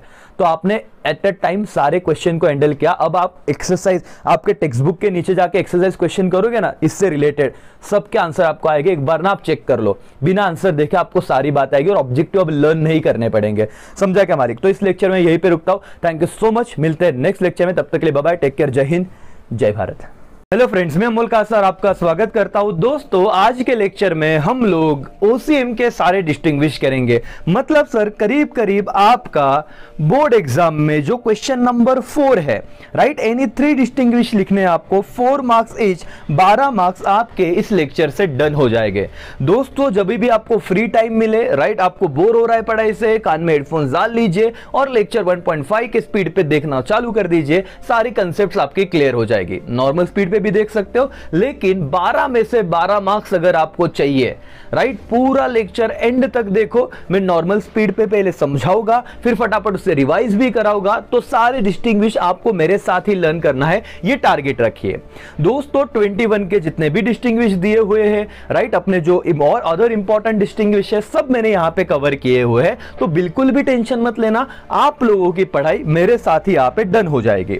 लेकिन सर वंस अगेन क्वेश्चन यही आता है कि डिस्टिंग्विश में सर 4th क्वेश्चन पे तो हम आ जाएंगे, लेकिन कितने पॉइंट लिखने हैं सर? सर बहुत सारे मुद्दों में, जैसे हम लोग सेकेंड चैप्टर की बात करें, वहां पे करीब करीब 10, 11, 12 पॉइंट है, 4 मार्क्स के लिए है। तो बोर्ड का क्या एक्सपेक्टेशन है, पहले तो वो पढ़ लेते हैं, राइट, ध्यान दो। In this question, 4 sub question from the different chapter will be asked. Attempt any 3 out of the 4. ठीक है, ये तो पता है, कोई दिक्कत नहीं। In the answer to each sub question, minimum 4 point of distinction with subtitle and brief explanation must be given. Minimum 4 बोला है, तो सर हम 5 लिख सकते हैं, हम 6 लिख सकते हैं, हम 7 लिख सकते हैं क्या? हाँ, 4 से कम तो लिखना नहीं है। लेकिन कुछ बच्चे सिर्फ पॉइंट बढ़ाने के लिए हेडिंग्स तो लर्न करते ही नहीं है, और सिर्फ विदाउट हेडर, उन्होंने क्या कहा, विद सबटाइटल बोला है। सबटाइटल मतलब क्या सर? जैसे कि यहाँ पे ऑर्गेनाइजिंग और स्टाफिंग का डिस्टिंग्विश दिया है, तो सबटाइटल मतलब मीनिंग। पहले समझ लो कैसे लिखना है, फिर मैं आपको डिटेल में बताता हूं। Important point, the explanation should be to the point. Underline किया है, देखो दोस्तों, एक्सप्लेनेशन मतलब सर हम फेंकते हैं, फिर 12 में से मार्क्स मिलते हैं 6, 4, 3, 2, 5, 8, ऐसे नहीं चलेगा। आप इस लेक्चर को पूरा देखिए, जितना मैं बता रहा हूं प्रॉपर बार बार उस चीज को सुनिए, यहीं पे वो चीज लर्न हो जाएगी। एग्जाम में वैसे ही लिखना, आपको आउट ऑफ मार्क्स मिलेंगे। And avoid writing unnecessary details. क्या पता हमको क्या हो गया है, बहुत सारे बच्चे सर होता कुछ और है, लिख के कुछ और आते हैं और बोलता है 12 मार्क्स का क्वेश्चन अटेम्प्ट किया। ऐसे मत करो सर और मैम, मैं आपको पूरा तरीका बताऊंगा कैसे उसको लिखना है प्रॉपर। आपको जो डिस्टिंग्विश दिया है, आप प्रॉपर उसे टेबल बनाओ, बीच में हेडर लिखो जो भी है आपके, सबटाइटल, एंड देन एक्सप्लेनेशन चालू करना। बराबर है, यहां तक सब क्लियर है? Yes sir. तो चलो अब आ जाते हैं डिस्टिंग्विश में। पहले चैप्टर में से आपको कोई भी डिस्टिंग्विश नहीं आएगा, राइट। सेकेंड चैप्टर की अगर मैं बात करूं सर, इसमें बहुत planning, organising, staffing, direction, coordination, control, ये सारे डिस्टिंग्विश दिए हुए हैं। सब मैं आपसे कराऊंगा, लेकिन ये मैं एंड में रखता हूं सेशन के, बिकॉज जिन बच्चों ने सेकेंड चैप्टर नहीं भी किया, उन बच्चों का ये इससे चैप्टर भी रिवाइज हो जाएगा। इतना इंपॉर्टेंट टेबल है करके सर, राइट। इसके डिस्टिंग्विश भी करेंगे अलग से, लेकिन लास्ट में करते हैं। अदर देन चैप्टर नंबर 2, हम लोग आगे के डिस्टिंग्विश में आपको सारे चैप्टर के करवा देता हूं, राइट। एंड देन आफ्टर हम लोग आएंगे चैप्टर 2 पे। तो सर और मैडम बिना समय गवाए अब हम लोग चालू करते हैं अपना पढ़ाई। एवरीवन, सबका कंसंट्रेशन होना चाहिए यहीं पे। आप लोगों को ये पीडीएफ भी मिल जाएगा, राइट। तीसरे चैप्टर में से कोई डिस्टिंग्विश नहीं है मालिक, अंडरलाइन कर देना। अब आ जाते हैं चैप्टर नंबर 4 पे। सबसे पहला डिस्टिंग्विश देखो, फर्स्ट से कोई डिस्टिंग्विश नहीं है, सेकंड से planning, organising, staffing, direction, coordination, control. मतलब हो सकता है पूछ ले प्लानिंग एंड कंट्रोलिंग का डिफरेंस, हो सकता है प्लानिंग एंड डायरेक्शन का डिफरेंस, वो मैं बताऊंगा लेक्चर के एंड में। लेकिन थर्ड में भी कोई डिस्टिंग्विश नहीं है, फोर्थ से एक डिस्टिंग्विश आ सकता है। सबसे पहला डिस्टिंग्विश जो हम लर्निंग स्टार्ट कर रहे हैं अभी, commercial bank versus central bank. Everyone, दोस्तों पूरा मोटिवेट होके बैठो, ये लेक्चर के साथ ही आपको पढ़ाई खत्म करनी है। तो जितने भी मेरे मतलब आधे घंटे का, 1 घंटे का जो भी सेशन होगा, इस सेशन के साथ आपका डिस्टिंग्विश 12 मार्क्स आपके जेब में चाहिए। चलो पहला point, commercial bank versus central bank. Functions sir क्या है? The main functions is to accept deposit from public and lend to the industry and others. तो लोगों से पैसा एक्सेप्ट करना और उसे लोन की तरह पे देना। लैंड करना मतलब लोन की तरह पे देना। किसे सर? इंडस्ट्री एंड अदर्स, जो भी आम इंसान है उनको भी। तो ये प्राइमरी फंक्शन है, मेन फंक्शन है किसका? कमर्शियल बैंक का। उसी हिसाब से सेंट्रल बैंक का मेन फंक्शन क्या है sir? Is to regulate the money supply in the country. चलो वापस एक बार मेरे साथ बोलो, टू द पॉइंट आंसर चाहिए उन्हें, कुछ भी मत लिख के आना, मेन हेडिंग क्या लिखेंगे sir, commercial bank, central bank, main point is function, the main function of commercial bank is to accept deposit from hmm, accept deposit नहीं, पूरा लिखना, accept deposit from public and lend it to the industry and other, whereas the functions of the central bank, the main function of the central bank is to regulate what, money supply in the country. पहला point done क्या sir, everyone चलो repeat करो मेरे साथ, अगर ये होगा तो ही मतलब इस सेशन का, नहीं तो कोई मतलब नहीं है। मेन फंक्शन बोलो, commercial bank accept deposit from the public and lend it to the industry and other, and central bank का main function क्या है, to regulate the money supply in the country. Now sir, printing currency, printing क्या, currency. अच्छा commercial bank पता है ना, बाकी होशियार बच्चे उन्हें डेफिनेटली पता रहेगा, और मालिक होशियार नहीं मतलब जिन्होंने पढ़ाई नहीं है। तो सर कमर्शियल बैंक मतलब क्या, आप जो बैंक में डील करते हो, आपका एसबीआई हो गया, बैंक ऑफ महाराष्ट्र हो गया, जो भी बैंक आपको दिखता है, आईसीआईसी बैंक हो गया, वो क्या हो गया, कमर्शियल बैंक। और आपका सेंट्रल बैंक क्या है, आरबीआई करके, right. Printing of currency, the commercial bank can not print the currency and the central bank can print the currency note. Sir ये तो कितना सिंपल है, आई नो, ये सिंपल समझ के ही बच्चे इसको इग्नोर करते हैं, लाइटली लेते हैं, और पेपर में फिर अपने मन से कुछ भी फेंकते हो जो टू द पॉइंट नहीं होता है, फिर 4 में से मिलते हैं 2 मार्क्स। समझ में आ रहा है, पूरा ध्यान दीजिए दोस्तों, आप बहुत होशियार हो। Printing of the currency, commercial bank currency note print नहीं करती, central bank currency note print करती है।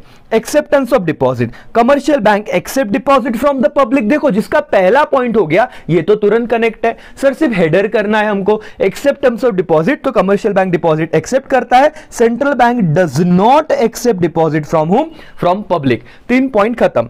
चौथा पॉइंट लोन, तो सर मिनिमम 4 पॉइंट रिक्वायर्ड थे ना, तो यहां तक आने के बाद मिनिमम का क्राइटेरिया खत्म हो जाएगा। Loan, commercial bank provide loan to the industry and commerce, commercial bank provide loan to hmm, industry and commerce, and the central bank provide loan to bankers and financial institution. मतलब sir ये बाप है, right. बोलते हैं ना कि lender of last resort, ये भी आपने पढ़ा रहेगा कि जब किसी के पास पैसा नहीं होगा, जब कमर्शियल बैंक को भी पैसा लगेगा, वो किसके पास जाएगी, सेंट्रल बैंक के पास। सेंट्रल बैंक आम इंसानों को, मतलब नॉर्मल इंडस्ट्री वगैरह को लोन देता है, जबकि सेंट्रल बैंक जब लोन देने की बात आती है तो फाइनेंशियल इंस्टीट्यूशन को ही लोन देता है। समझा क्या, बैंकर एंड फाइनेंशियल इंस्टीट्यूशन को सेंट्रल बैंक लोन देगा। मालिक लोन वाला पॉइंट, चलो एवरीवन आंखें बंद करो, सुनो मेरी बात ध्यान से, कि लोन के पॉइंट में commercial bank provide loan to industry and commerce, where central bank provide loan to bankers and financial institution. 4 point तो डन। सर सिर्फ 4 ही लिखे क्या, नहीं सर, आगे आप 5, 6, 7 पॉइंट जितना याद रहता है टू द पॉइंट लिखी ना, उतना लिखने का ट्राई कीजिए। लेकिन 4 आपने टू द पॉइंट लिखे और आपको जनरल कुछ बात आ रही है, तो फिर आप लिख के आइए वो, क्योंकि आपने मिनिमम क्राइटेरिया उनका सेटिस्फाई कर दिया है। Ownership, it can be own by the private और बाय द गवर्नमेंट एजेंसी। तो yes, commercial bank private organization भी ओन कर सकता है और आपका गवर्नमेंट एजेंसी भी ओन कर सकता है। Whereas central bank own and control कौन होता है, ओनली गवर्नमेंट ऑफ इंडिया। तो सर कितना सिंपल पॉइंट था heading, ownership, commercial bank private as well as government हो सकता है, लेकिन सेंट्रल बैंक हमेशा ओन एंड कंट्रोल बाय क्या रहेगा, government of India. Number of banks, there are many commercial banks in India, like bank of Maharashtra, SBI, HDFC, ICICI, कितने सारे banks हैं। लेकिन क्या ऐसे ही बहुत सारे आरबीआई भी होते हैं क्या, सेंट्रल बैंक भी होते हैं क्या, नहीं sir, there is one central bank in India. क्या आपको 6 पॉइंट समझे क्या, क्या अभी जैसे डिफिकल्ट लग रहा है क्या लर्निंग? देखो हर चीज सिंपल होती है दोस्तों, सिर्फ अपना पॉइंट ऑफ व्यू बदलो। कितने पॉइंट कर दिए मजाक मजाक में, 6 पॉइंट कर दिए, हर एक पॉइंट समझा, याद भी रहेगा। Okay sir, monetary policy, the commercial bank do not frame, underline करना monetary policy, the commercial bank do not what, frame, wording देखो, वो मॉनेटरी पॉलिसी नहीं बनाते, where central bank frames the monetary and credit policy. मालिक last point, control, control में क्या है sir, control, the commercial bank do not keep check on the control central bank. Yes, कि भाई सिंपल है कि पापा बच्चे को पूछ सकते तूने क्या किया, बेटा पापा को नहीं पूछेगा आपने क्या किया, तो कौन किस पे कंट्रोल नहीं रखेगा, सेंट्रल बैंक कमर्शियल बैंक पे कंट्रोल रख सकता है। कमर्शियल बैंक सेंट्रल बैंक के कंट्रोल रहेगा क्या? नहीं sir. Commercial bank do not keep check on the central bank, where central bank keeps check on the commercial bank. तो कंट्रोल वाला मुद्दा खत्म सर। एवरीवन समझा क्या आपको? Yes sir. चलो पहला point central bank commercial bank. अब एज यूजुअल जैसे हमने एसपी का भी किया था, अब फटाफट रिवाइज करते हैं। ये वो वाला पॉइंट, अब आप सब इस पॉइंट को पढ़ चुके हो एकदम स्पीड में। सर कमर्शियल बैंक फंक्शन क्या है? Main functions of accepting deposit and lending loan. Main function RBI का क्या है sir? Supply of money in the country. Okay, regulate the supply of money in the country. Printing currency note, commercial bank currency note नहीं print करेगा, central bank करता है। Acceptance of deposit, commercial bank deposit accept करता है public से, central bank नहीं करता करके। लोन, कमर्शियल बैंक लोन देता है इंडस्ट्री एंड कॉमर्स को, सेंट्रल बैंक लोन देता है। चलो अपनी आंखें बंद करो, मेरी बातें सिर्फ सुनो, वो दिमाग में बैठ जाएगा। सेंट्रल बैंक लोन देगा किसे सर? बैंक और फाइनेंशियल इंस्टीट्यूशन को। Ownership sir private as well as government, ये दोनों के ओनरशिप में दोनों लोग ओन कर सकते हैं क्या? Commercial bank. लेकिन सेंट्रल बैंक हमेशा own by and control by whom? Government of India. Number of bank, there are n number of bank हो सकते हैं कमर्शियल बैंक, लेकिन सेंट्रल बैंक सिर्फ एक ही रहेगा, that is RBI. Monetary policy, commercial bank नहीं बना सकती, सेंट्रल बैंक बनाती है। कंट्रोल क्या sir? Commercial bank do not keep check on the central bank, where central bank keep a check on what? Commercial bank. Done, खत्म। समझा क्या? पूरा लेक्चर देखना, जितने भी डिस्टिंग्विश हो रहे सर आपके लिए सब चल रहा है। खुद से पढ़ाई नहीं होती तो लेक्चर देख देख के करो, लेकिन पढ़ना है। ओसी का पहला लर्न क्यों नहीं होता सर? अब कुछ पॉइंट लिखने का ट्राई करो, डेफिनेटली आपको 4 तो लिखते आ जाएंगे, बराबर है। आगे जितने आए आपकी होशियारी और डेफिनेटली आपको और देखो 12 मार्क्स डिस्टिंग्विश के, 20 मार्क्स ऑब्जेक्टिव्स के, 15 मार्क्स कॉलेज के मिनिमम। सर कितने हो गए? पासिंग तो हो गया ना 40 के ऊपर, फेल तो कोई नहीं होगा, लेकिन जो टॉपर बच्चे अपने जो देख रहे 95 प्लस जाना ही है सर। ओके नाउ सर एक डिस्टिंग्विश आता है क्या? यहां पे 2-3 डिस्टिंग्विश बन सकते हैं, लेकिन मैं आपका कंसेप्ट क्लियर करा दूं ताकि शॉर्ट नोट्स में भी आप लिख लो। Current account, saving account and fix account. तो आपको मे बी डिस्टिंग्विश ऐसे हो, current account and saving account का फर्क बताइए, या फिर saving account and fix deposit account का फर्क बताइए। ये अगर टेबल कर लिया तो तीनों के तीनों आंसर या एन नंबर कोई भी परम्यूटेशन कॉम्बिनेशन आए आप सॉल्व कर सकते हो, राइट? पूरा कॉन्सेंट्रेशन यहां पे होना चाहिए। करंट अकाउंट मतलब क्या? मीनिंग समझते हैं। It is maintained by the businessman and other who have regular bank transaction. ठीक है, बहुत डिटेल में बताऊंगा अभी मैं आपको। Saving account, it is open by individual in order to save part of their income, right? It is what? Open by individuals, मतलब generally जो सैलरीड पर्सन होते हैं। Fix deposit, it is that account where fix sum of money is deposited for fix period. तो अब सुनो ध्यान से दोस्तों, saving account generally salaried person open करते हैं। उसमें क्या होता है कि भाई मेरी 50,000 सैलरी आई तो मैंने क्या किया, 30,000 घर में दे दिए और 20,000 मेरे बैंक अकाउंट में रख दिए। क्यों सर? क्योंकि उसपे मुझे क्या मिल रहा है? इंटरेस्ट मिल रहा है, बराबर। लेकिन जो बिजनेसमैन होते हैं, क्योंकि मुझे पता है कि महीने में ज्यादा से ज्यादा एज अ नॉर्मल पर्सन मुझे 15 से 20 ट्रांजैक्शन करने, सेविंग अकाउंट की बात कर रहा हूं, नॉर्मल है, इंटरेस्ट मिलता है और बैंक को पैसा यूज करते आता है कुछ पीरियड के लिए। लेकिन करंट अकाउंट में क्या होता है? बिजनेसमैन को दिन में हजारों लाखों ट्रांजैक्शन करने पड़ते हैं, तो यही नहीं पता कि जो करंट अकाउंट में पैसा रखा है वो बैंक को यूज करते आएगा कि नहीं, और बैंक के लिए कुछ यूजफुल नहीं, इसीलिए करंट अकाउंट पे इंटरेस्ट नहीं मिलता। समझ रहा है क्या? इसलिए करंट अकाउंट कौन ओपन करता है? देखो ऑब्जेक्टिव का भी आंसर लर्न हो जाएगा, ध्यान दो। Current account maintain by whom? Businessman. Meaning में ये लिखना है। अच्छा, saving account maintain by individuals या salary person to save the part of their income. And fix deposit क्या होता है सर? ये तो सबको पता है, एफडी हर किसी के घर में किसी ना मतलब पेरेंट्स ने किया तो रहेगा ही थोड़ा बहुत। तो क्या करता है? फिक्स पीरियड के लिए हमने क्या किया? कुछ अमाउंट सेव किया। ओके एवरीवन समझा? यस, विड्रॉल की बात करते हैं सर। बैंक का पॉइंट चल रहा है। करंट अकाउंट में customer can withdraw money by cheque, customer can withdraw either money by cheque और विड्रॉल स्लिप। ओके, और आपके डिपॉजिट में, फिक्स डिपॉजिट में customer can not withdraw during the specific period. मतलब सर अगर 5 साल के लिए एफडी है तो आप लोग उससे पहले नहीं निकाल सकते, राइट? अगर निकाला भी तो कुछ चार्जेस लगते हैं। तो ठीक है, एनीवेज यहां पे अगर टू द पॉइंट बात करें तो customer can not withdraw during the specific period of time. तो सर अगर मैं देखो ये कैसे याद रखना है, suppose current account and fix deposit का आपको क्या आया? डिस्टिंग्विश आया। विड्रॉल में customer can withdraw money by cheque, कहां पे? करंट अकाउंट में। फिक्स डिपॉजिट में क्या लिखोगे? Customer can not withdraw money during the specific period, मतलब जब तक वो टाइम लिमिट है उससे पहले नहीं निकालेगा। राइट सर, ऐसे ही इवन सेविंग होगा, फिक्स डिपॉजिट होगा तो सेविंग में लिखोगे कस्टमर कैन विदड्रॉ इधर बाय चेक और विदड्रॉल स्लिप, और यहां पे क्या सर? Can not withdraw. कब तक? वो स्पेसिफिक टाइम तक। समझ रहा है क्या? Yes sir. डॉक्यूमेंट क्या लगते हैं सर? एक बार सिर्फ समझ लो, ये इसीलिए बता रहा हूं कि इससे रिलेटेड आपके जो 1-2 मार्क्स है ना, जो एमसीक्यूज में आते हैं, उसका आपको फायदा हो जाएगा। जिन बच्चों को वो नहीं लर्न होता, इससे कंसेप्चुअल क्लैरिटी आ जाएगी आपकी। करंट अकाउंट में क्या क्या डॉक्यूमेंट लगते हैं? The bank gives passbook, chequebook, statement of account, pay in slip book to the customer. Okay sir, one time reading है सिर्फ। बट इसमें सेविंग अकाउंट में क्या क्या डॉक्यूमेंट लगते हैं? Bank give passbook, chequebook, paying slip to the paying slip book to the customer. और FD में क्या होता है? Bank gives fix deposit receipt to the customer. तो मालिक अभी सॉर्टेड करते हैं, इसको एकदम सिंपल करते हैं। एफडी में, फिक्स डिपॉजिट में क्या क्या डॉक्यूमेंट होता है? सिर्फ डिपॉजिट रिसीट दी जाती है। Distinguish between current account and fix account, कौन से बेसिस पे? कौन से बेसिस पे? डॉक्यूमेंट के बेसिस पे। तो डिपॉजिट रिसीट कहां पे मिलता है? फिक्स डिपॉजिट में। लेकिन करंट अकाउंट में क्या क्या मिलता है? Passbook, chequebook, statement account, paying slip. Saving में क्या मिलता है? Passbook, chequebook, paying slip, that's it. तो यहां पे क्या नहीं आया सर? यहां पे स्टेटमेंटों का अकाउंट नहीं दिया करके, इतना ही फर्क है किसमें? करंट और सेविंग में। समझ रहा है आपको everyone, everybody? Yes sir. 3 point हुए। पॉइंट नंबर 4, मिनिमम का रिक्वायरमेंट यहां पे सेटल हो रहा है। Current account, it is suitable for the trader, businessman, firm and the institution. जैसे कि पहला मीनिंग का पॉइंट ही यहां पे रिलेट कर रहा है कि हु टेक्स इट, मतलब करंट अकाउंट कौन ओपन करेगा? जो बिजनेसमैन है, जो ट्रेडर है। लेकिन सेविंग अकाउंट की बात करते हैं, it is suitable for the fix income group, wages और सैलरी अर्नर्स। समझ में आ रहा है कि everybody? Distinguish between current account and saving account, कौन से पॉइंट पे? Who takes it. बताओ करंट अकाउंट कौन बनाते हैं?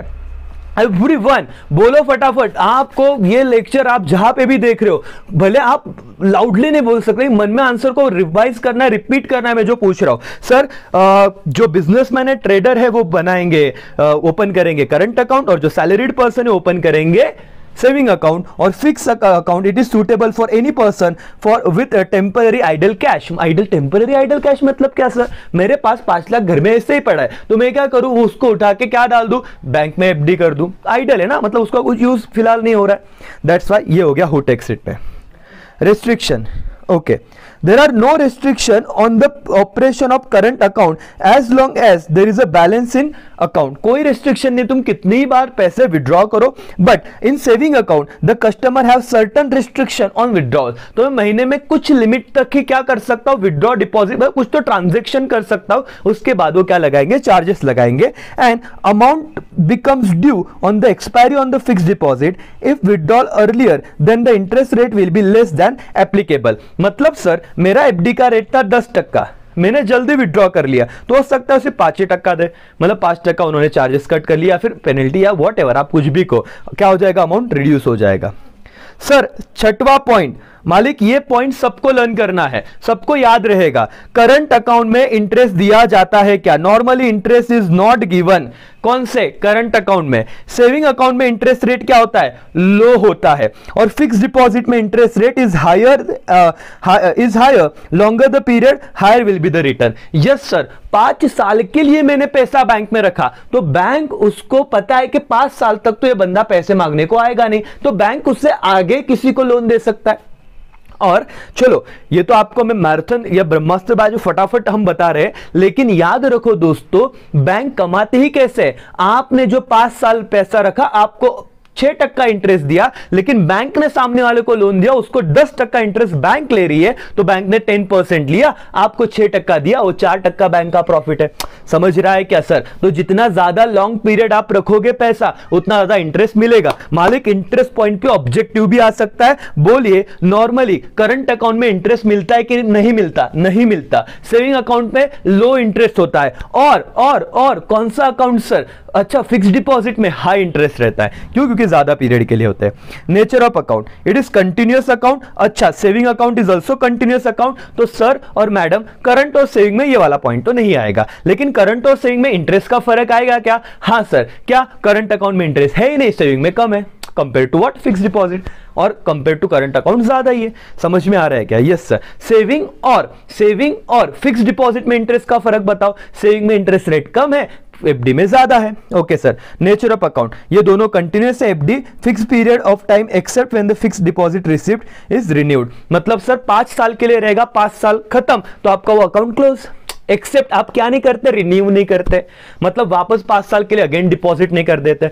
समझ में आ रहा है क्या? Current account continuous, fix saving account continuous, लेकिन एफडी अकाउंट पर्टिकुलर पीरियड के लिए। यस मालिक। आगे फैसिलिटी क्या क्या है? फैसिलिटी, करंट अकाउंट आपको ओवरड्राफ्ट फैसिलिटी देता है। सर सबसे इंपॉर्टेंट पॉइंट है, ओवरड्राफ्ट फैसिलिटी मतलब क्या? भले आपके अकाउंट में 0 रुपया भी हो गया, फिर भी अगर आपका करंट अकाउंट है और आपने वो फैसिलिटी अवेल करा ली है, तो आप एक्स्ट्रा जितना अमाउंट ऑथोराइज अलॉट किया हुआ है, सपोज आपको 10,000 निकालना है, आप निकाल सकते हैं, दैट इज ओवरड्रॉन अमाउंट, जो आप बैलेंस शीट में लायबिलिटी साइड को लिखते हो। समझ में आ रहा है क्या? जो लायबिलिटी आपको वापस रिपे करना है, एवरीबॉडी। और सेविंग अकाउंट में no overdraft facility is given. True और फॉल्स? सेविंग अकाउंट को ओवरड्राफ्ट फैसिलिटी दिया जाता है, सेविंग अकाउंट होल्डर को। फॉल्स सर, क्यों? क्योंकि किसे दिया जाता है? करंट अकाउंट होल्डर को। एवरीबॉडी समझ में आ रहा है क्या? यस और नो? सेविंग वाले के अकाउंट में पैसा 0 हुआ, कितना भी आप एटीएम में कार्ड लेके जाओ, उसको स्वाइप करो, पैसा निकलेगा ही नहीं। क्या बोला उन्हें? पैसा निकलेगा ही नहीं, पैसा 0, बात खत्म। लेकिन करंट अकाउंट में पैसा 0 होने के बाद भी आप एक्स्ट्रा निकाल सकते हैं क्या? हाँ, दैट इज ओवरड्राफ्ट फैसिलिटी। मालिक बहुत डिटेल में बता रहा हूं मैं हर एक बात, राइट? मतलब आपने कितनी भी बार पढ़ा हो, नहीं पढ़ा हो, तो ये लेक्चर आप कभी भी देखो, इसका बेनिफिट आपको होना ही चाहिए। नाउ क्या है sir? 90% of the amount of fix deposit can be given as a loan. Sir ये क्या कंसेप्ट है? सपोज 1 करोड़ का मेरा एफडी है, कितने का? 1 करोड़ का, और मुझे बैंक से क्या चाहिए? लोन। तो बैंक कितना देगा? 90%, मतलब 90 लाख मुझे लोन ले सकता है एज अ सिक्योरिटी। क्या है? मेरा एफडी। समझ? आप बोलते हैं ना कि चार्ज क्रिएट किया, गिरवी रखो कुछ, तो मेरा ही 1 करोड़ बैंक के पास पड़ा है। सर ये आप बोलोगे सर अपना ही पैसा है तो वो निकाल लो ना, नहीं, कुछ एडजस्टमेंट रहते हैं। अब आप सिर्फ ध्यान दो कि 90% तक लोन बैंक दे सकता है, राइट? आगे जब वक्त आएंगे तब आपको हम बता देंगे। एवरीबॉडी, सर और मैडम, आप लोगों ने 2 डिस्टिंग्विश खत्म किए अभी अभी। सर बहुत ही सॉर्टेड है। ओसीएम में डिस्टिंग्विश में 12 मार्क्स लाना मतलब दाएं हाथ का खेल है सर, इसमें आउट ऑफ मार्क्स आने ही चाहिए, क्योंकि बहुत लिमिटेड डिस्टिंग्विश है। समझ में आ रहा है क्या? और एक्सप्लेनेशन के साथ आपको लर्न होना ही चाहिए। या नेक्स्ट पॉइंट। नाउ सर जाते हैं हम लोग आपके चैप्टर नंबर 4 पे, जहां पे डिस्टिंग्विश है life insurance and marine insurance. तो सर ये वाले 2 point, life insurance and fire insurance. Okay sir, fire insurance and marine insurance सब करेंगे, लेकिन सर पहले लाइफ इंश्योरेंस, फायर इंश्योरेंस और मरीन इंश्योरेंस, जैसे मैंने आपको करंट, फिक्स और सेविंग के बारे में बताया, वैसे ही इन तीनों कॉलम के बारे में मैं डिस्कस करूंगा। आप लोगों को तीनों समझना है, तो आप कोई भी डिस्टिंग्विश इजीली लिख सकते हो। क्या आपको समझ रहा है? यस। क्या आप लोग रेडी हो? Yes sir. चलो पहला तो मीनिंग लिखोगे। क्या sir? Life insurance versus fire insurance अगर डिस्टिंग्विश आया तो क्या मीनिंग लिखोगे? Life insurance, it is a contract whereby insurance company undertake to pay certain sum of money either on death, एक बार वो बंदा मर गया, और maturity whichever is earlier for the consideration। for the consideration मतलब क्या? इसके बारे में ऑलरेडी हमने लेक्चर अपलोड किए हैं सर। इंश्योरर मतलब कौन, इंश्योर्ड पार्टी मतलब कौन, ये सब बताया हुआ है। प्रीमियम मतलब क्या, क्लेम मतलब क्या सर? प्रीमियम मतलब जो आप इंस्टॉलमेंट में जो पैसा दे रहे हो, क्लेम मतलब वो पर्टिकुलर इवेंट हो, आप आपने क्लेम आपका क्या किया, मतलब आपने क्लेम मांगा कि भाई हमारे पैसे दे दो, राइट सर? तो यहां पे on the event of death और मैच्योरिटी जो भी पीरियड होगा, विच एवर इज अर्लियर, आप लोग क्या करोगे? जो आपने प्रीमियम भरा है उसके बदले में पैसा मांगोगे, लाइफ इंश्योरेंस की केस में। फायर इंश्योरेंस मीनिंग समझते हैं। इट इज, देखो पूरा पढ़ेंगे, जो पॉइंट हमको इजी लगेंगे, 4, 5, 6 पॉइंट, 7 पॉइंट तक हम वो इजी पॉइंट को टिक करेंगे और वही पेपर में लिखेंगे। Fire insurance, it is a contract in which insurer premises to pay compensation to insured. ये लैंग्वेज समझ रहा है? किसको कंपेंसेशन देना है? इंश्योर्ड को। इंश्योर्ड मतलब जिसने इंश्योरेंस निकलवाया है। If something something happen to the subject matter due to fire on related event. मतलब सर मैंने क्या किया, फायर इंश्योरेंस निकाला था, राइट, एक पर्टिकुलर चीज पे, जैसे कि हमारे क्लासेस के बेंचेस का, और क्या हुआ, शॉर्ट सर्किट की वजह से आग लग गई और बेंचेस जल गए। तो सब्जेक्ट मैटर क्या था, बेंचेस, उसका जितना भी प्राइस होगा वो मुझे कंपनी दे देगी करके। नाउ मरीन इंश्योरेंस किससे रिलेटेड है, मरीन इंश्योरेंस शिप, समझा, okay. It is a contract whereby insurer company undertakes to pay compensation to insured in case of loss to him due to what, आपका जो भी ship है उसको अगर कुछ डैमेज हुआ तो उसे उसको पैसा देना पड़ेगा करके। पॉलिसी टेकन बाय, कौन सा है सर, पहले हेडिंग याद रखना सर, पहला कौन सा है लाइफ, फिर कौन सा है फायर, फिर कौन सा है marine. Policy taken by, it can be taken bye an individual for his own life और फॉर हिज फैमिली मेंबर। तो सर क्या लाइफ इंश्योरेंस मैं मेरे लिए ले सकता हूं, हाँ। मैं मेरे मम्मी पापा के लिए ले सकता हूं, हाँ। उसका प्रीमियम क्या मैं भर सकता हूं, हाँ, हो सकता है। तो it can be taken bye, इसको मैं बहुत शांति से पढ़ाऊंगा, आपको अगर धीरे लग रहा है तो आप स्पीड बढ़ा सकते हो, लेकिन मुझे ये पॉइंट समझाना ही है। ये लेक्चर देखने के बाद मतलब 12 मार्क्स का एश्योरेंस है तो मिलने ही चाहिए मालिक, और एक डिस्टिंग्विश तो आएगा ही आएगा। Life insurance, policy taken by, main point क्या है, policy taken by, it can be taken by individual for his own life और for his family member, done. Fire insurance पे आओ, it can be taken by individual for their properties और by businessman for their goods, properties and business liability. तो sir क्या है कि यहां पे लाइफ के लिए तो बंदा खुद के और खुद के मेंबर्स की लाइफ का पॉलिसी लेगा, और फायर के लिए बट ऑब्वियस है वो क्या होगा, इंडिविजुअल अपनी प्रॉपर्टी के लिए फायर इंश्योरेंस निकलवा सकता है, या बिजनेसमैन अपने असेट्स के लिए, गुड्स के लिए, या बिजनेस लाइबिलिटी के लिए फायर इंश्योरेंस निकलवा सकता है। समझ रहा है क्या, लाइफ में खुद का लाइफ, फैमिली का लाइफ, फायर इंश्योरेंस में खुद का प्रॉपर्टी या फिर बिजनेस में है तो गुड्स, लाइबिलिटी एंड प्रॉपर्टीज। लेकिन मरीन इंश्योरेंस क्या, it can be taken bye exporter, importer and shipping companies, क्योंकि ये शिप से रिलेटेड है, वॉयस से रिलेटेड है, बराबर कि नहीं, यस और नो, यस सर। तो सर अभी हमको बताओ ना, डिफरेंस बिटवीन आया fire insurance and marine insurance, क्या हमको पॉलिसी टेकन बाय का पॉइंट लिखते आएगा क्या, हाँ। फायर इंश्योरेंस का लिखो क्या, it can be taken by individual for their property और by businessman for their what, goods, property and business liability. लेकिन जब ये पॉइंट आएगा कि मरीन इंश्योरेंस क्या, तो वो कौन करता है, एक्सपोर्टर, इंपोर्टर और शिपिंग, खत्म। डिफरेंस आप कोई भी लिखोगे, अगर ये टेबल कर लिया, ये टेबल शांति से किया तो सारी चीजें सॉर्टेड है। सब्जेक्ट मैटर क्या है सर, एकदम शांति से, 1 मार्क्स चाहिए ना, 1 मार्क्स। सब्जेक्ट मैटर अब तक ध्यान नहीं दिया, नहीं समझा, ये वाला पॉइंट समझो। सब्जेक्ट मैटर, लाइफ इंश्योरेंस में सब्जेक्ट मैटर क्या है, इन life insurance underline the life of the insured is the subject matter. Everybody, सब यहां पे देखो, इन लाइफ इंश्योरेंस सब्जेक्ट मैटर मतलब क्या सर, और मैंने ये भी समझाया था रेगुलर लेक्चर में जो अपलोडेड भी है अपने चैनल पे। Subject matter in life insurance, life मेरा क्या है, सब्जेक्ट मैटर है, बट फायर इंश्योरेंस में द गुड्स और asset of the property of insured is the subject matter. Of insured important है, लाइफ इंश्योरेंस में इंश्योर्ड की लाइफ सब्जेक्ट मैटर था। फायर इंश्योरेंस में मैंने सपोज गुड्स पे कोई मैंने सपोज इस स्क्रीन के लिए फायर इंश्योरेंस लेके रखा, तो सब्जेक्ट मैटर क्या हो गया, स्क्रीन। समझ में आ रहा है। Marine insurance, in marine insurance goods in ship, जो कहां पे रखे, गुड्स शिप्स में है, कार्गो या फ्रेट इज सब्जेक्ट मैटर। तो जिस गुड्स जो शिप में है उसके लिए जो मैंने इंश्योरेंस निकाला मरीन इंश्योरेंस में, वो सब्जेक्ट मैटर हो गया। मालिक लर्न हुआ क्या point sir, distinguish between fire insurance versus life insurance. Subject matter पे डिफरेंशिएट कर सकते हो क्या, हाँ sir. In fire insurance subject matter क्या, जिसके लिए इंश्योरेंस निकाला है, गुड्स आपके जो भी होगा, प्रॉपर्टी ऑफ द इंश्योर्ड। लेकिन लाइफ इंश्योरेंस में लाइफ ऑफ द इंश्योर्ड, खत्म, 1 marks done. Sir distinguish between life insurance and marine insurance, subject matter क्या, in life insurance subject matter क्या, इंश्योर्ड का life, in marine insurance subject matter क्या, goods जो ship में रखा है, कार्गो में रखा है। Sir distinguish between fire insurance and marine insurance, subject matter. Sir fire insurance में था सब्जेक्ट मैटर क्या था, गुड्स, प्रॉपर्टी ऑफ द जो भी इंश्योर्ड है, और मरीन इंश्योरेंस में सब्जेक्ट मैटर क्या है, गुड्स जो कहां पे रखे हुए। सर कोई भी परम्यूटेशन कॉम्बिनेशन आए दो, 1 मार्क्स डन। क्या अभी मालिक डर किस बात का है, सब आसान है, सिर्फ अच्छे से करो।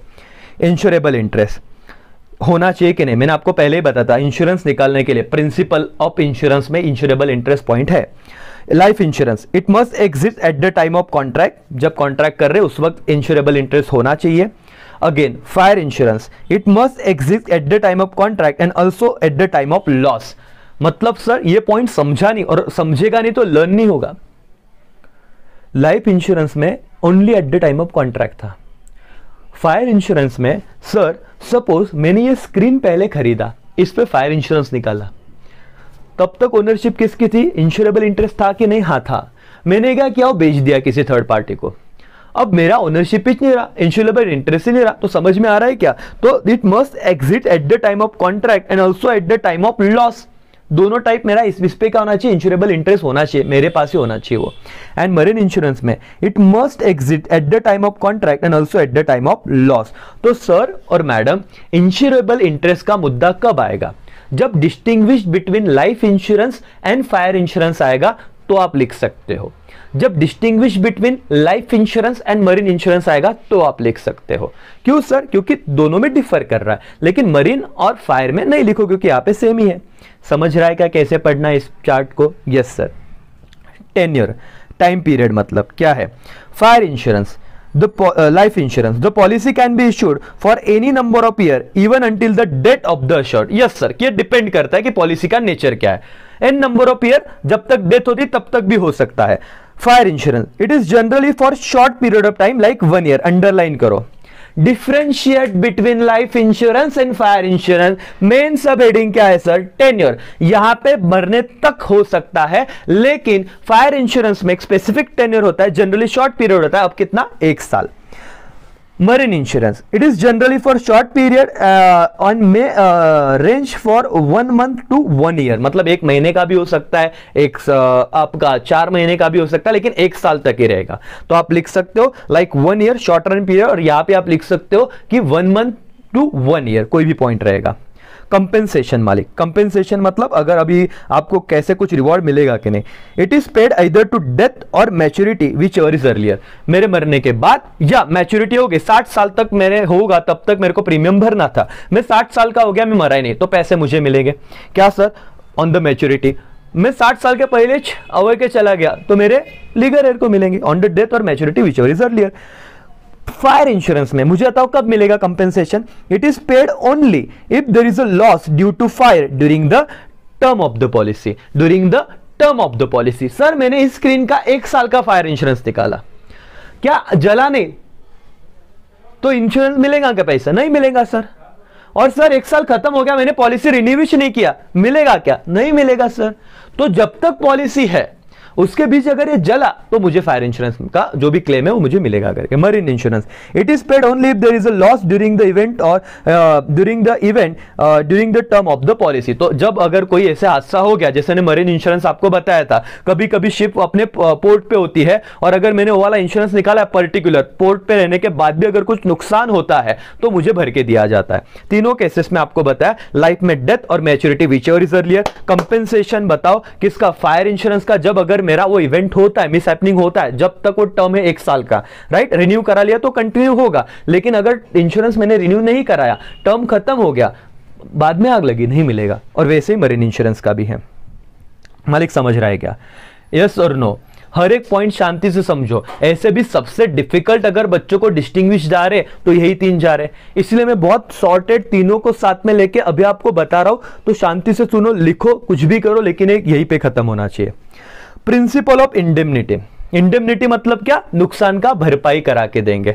लाइफ इंश्योरेंस में it is not possible as the human life can not be valued in term of money for the calculating the actual loss. मालिक principle of indemnity not applicable in life insurance. True और false? आधी जनता अभी भी confuse है मैंने पढ़ने के बाद.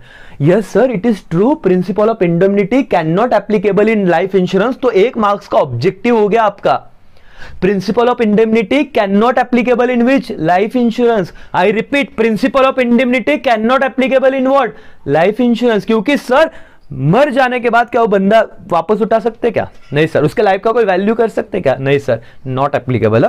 But in fire insurance it is applicable as the insurance company compensate for the financial loss and the insured brought back the same financial condition that he was before event. Sir ये screen जल गई, क्या indemnity होगा कि नहीं, principal of indemnity applicable होगा कि नहीं? यस सर, जो मुझे कंपेंसेशन मिलेगा ना, ये जलने के बाद में वापस दूसरी एसी के एसी स्क्रीन ला सकता हूं, समझ रहा है क्या? लेकिन लाइव नहीं ला सकता, तो that's why principal of indemnity. Sir बोलो क्या principal of indemnity? I want her एक बच्चा ना मतलब बोलना ही चाहिए। कुछ बच्चे अभी भी बोल रहे हैं, तू बोलते रहे, ऐसे नहीं बोलो। चलो, प्रिंसिपल ऑफ इंडेमनिटी सर, पहला पॉइंट लाइफ इंश्योरेंस में नॉट एप्लीकेबल, फायर इंश्योरेंस में एप्लीकेबल। क्यों? क्योंकि उतने पैसे वापस असेट ला सकता हूं। अगेन, क्या ये मरीन इंश्योरेंस में एप्लीकेबल है? हाँ sir, it is applicable as insurance company compensate for the financial loss and the insure brought back the same financial condition that it was before the event. ठीक है, same है, fire और marine का same है, तो ये वाला point सिर्फ फायर और मरीन के बीच में नहीं आएगा।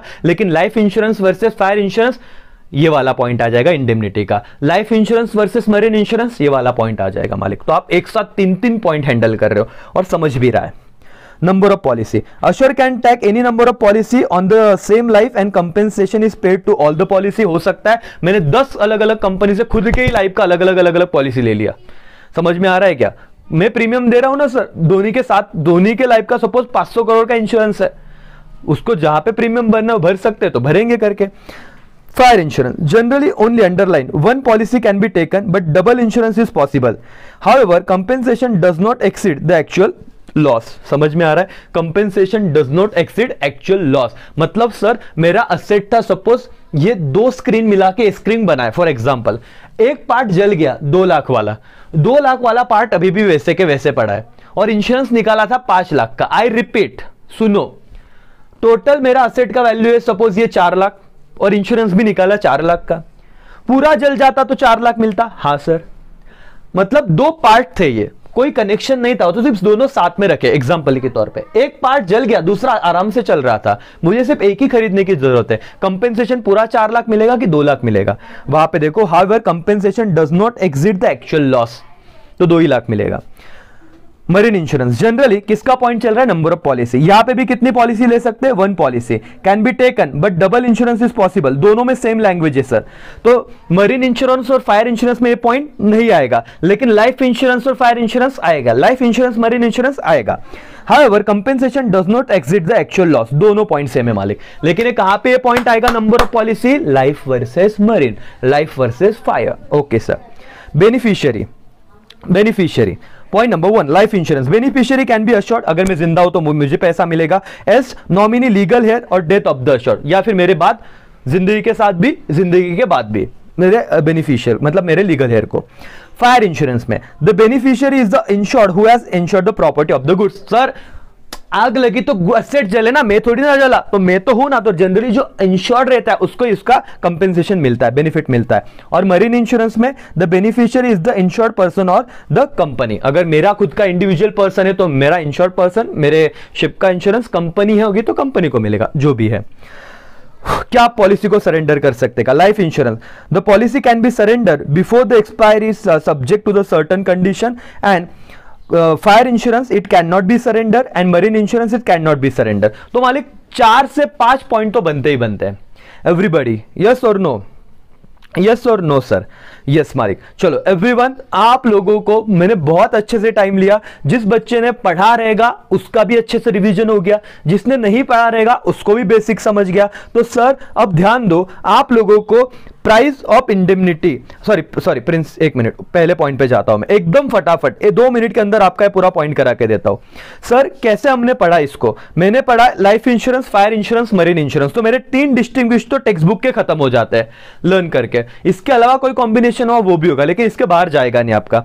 Life insurance, marine insurance, life insurance, fire insurance and fire insurance, marine insurance, 3 में से कोई तो एक आपको पेपर में आएगा। सर पहला मीनिंग क्या है? तीनों के मीनिंग लिख लो एक बार फटाफट।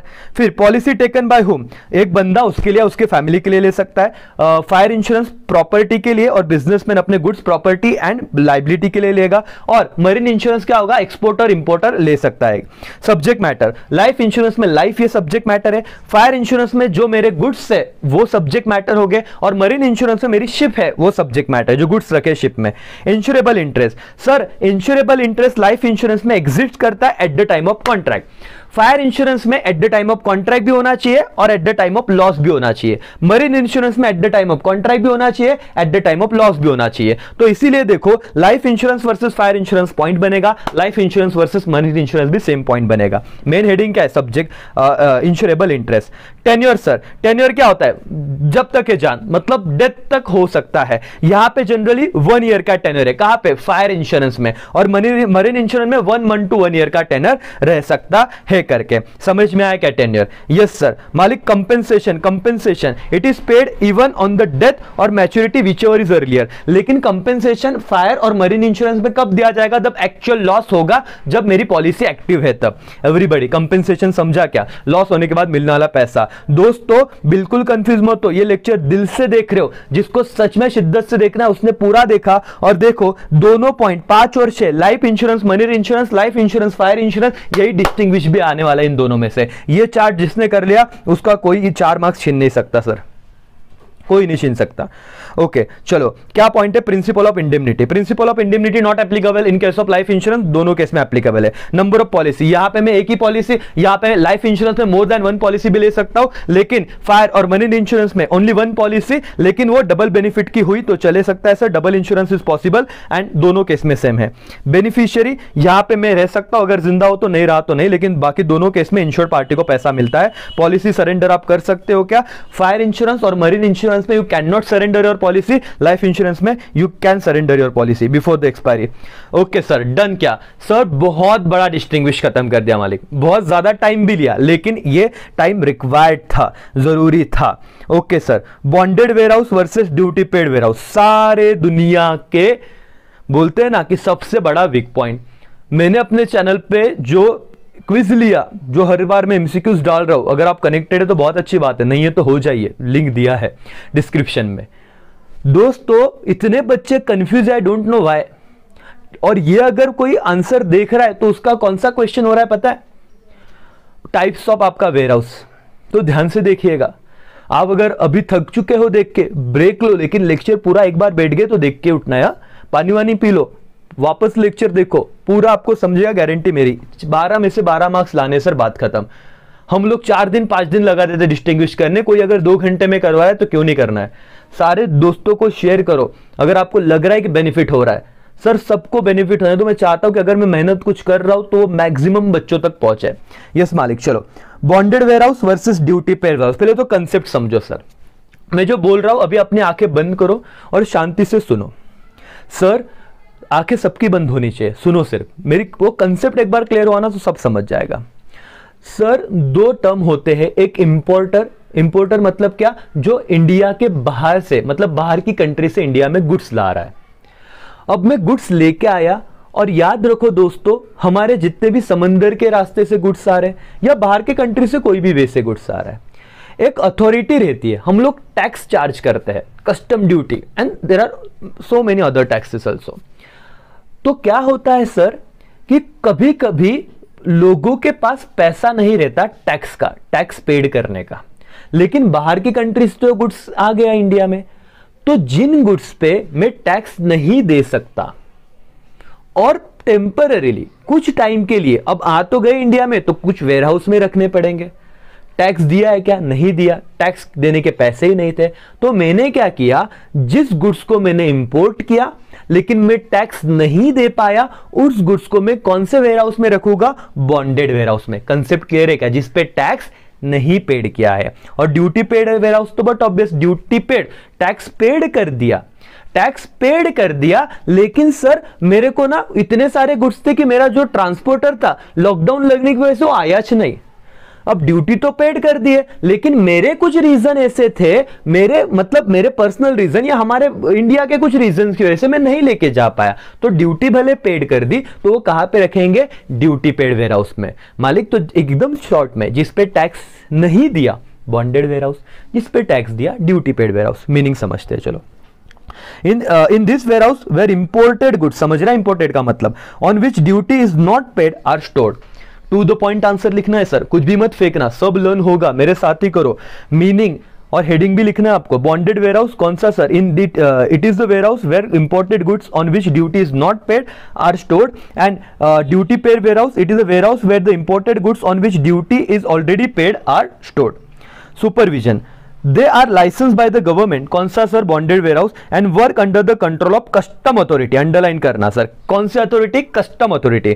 Duty paid warehouse, this warehouse are not supervised by the custom authority, there are public warehouse available to all important. तो सर सुपरविजन कौन सा warehouse under the custom authority के supervision में होता है? Bonded warehouse, duty paid नहीं होता करके। Delivery, the goods are said to be held in bond, they can be withdrawn only with the consent of custom authority after payment of custom duty। Story base सुनो sir, मैंने duty paid नहीं किया था तो उन्होंने bonded warehouse में वो goods को रख दिया, तो अब सर डिलीवरी कब होगा? Sir goods are said to be held in bond, मतलब वो एक बॉन्ड बना लेते हैं sir, they can be withdraw only with the what? Consent of, consent मतलब परमिशन, किसकी परमिशन से सर? कस्टम अथॉरिटी के परमिशन से, टैक्स पेड करने के बाद ही बॉन्डेड वेयर हाउस से गुड्स बाहर आएंगे। लेकिन sir duty paid warehouse में okay, delivery of goods can be obtain after the payment of rent of the ware house.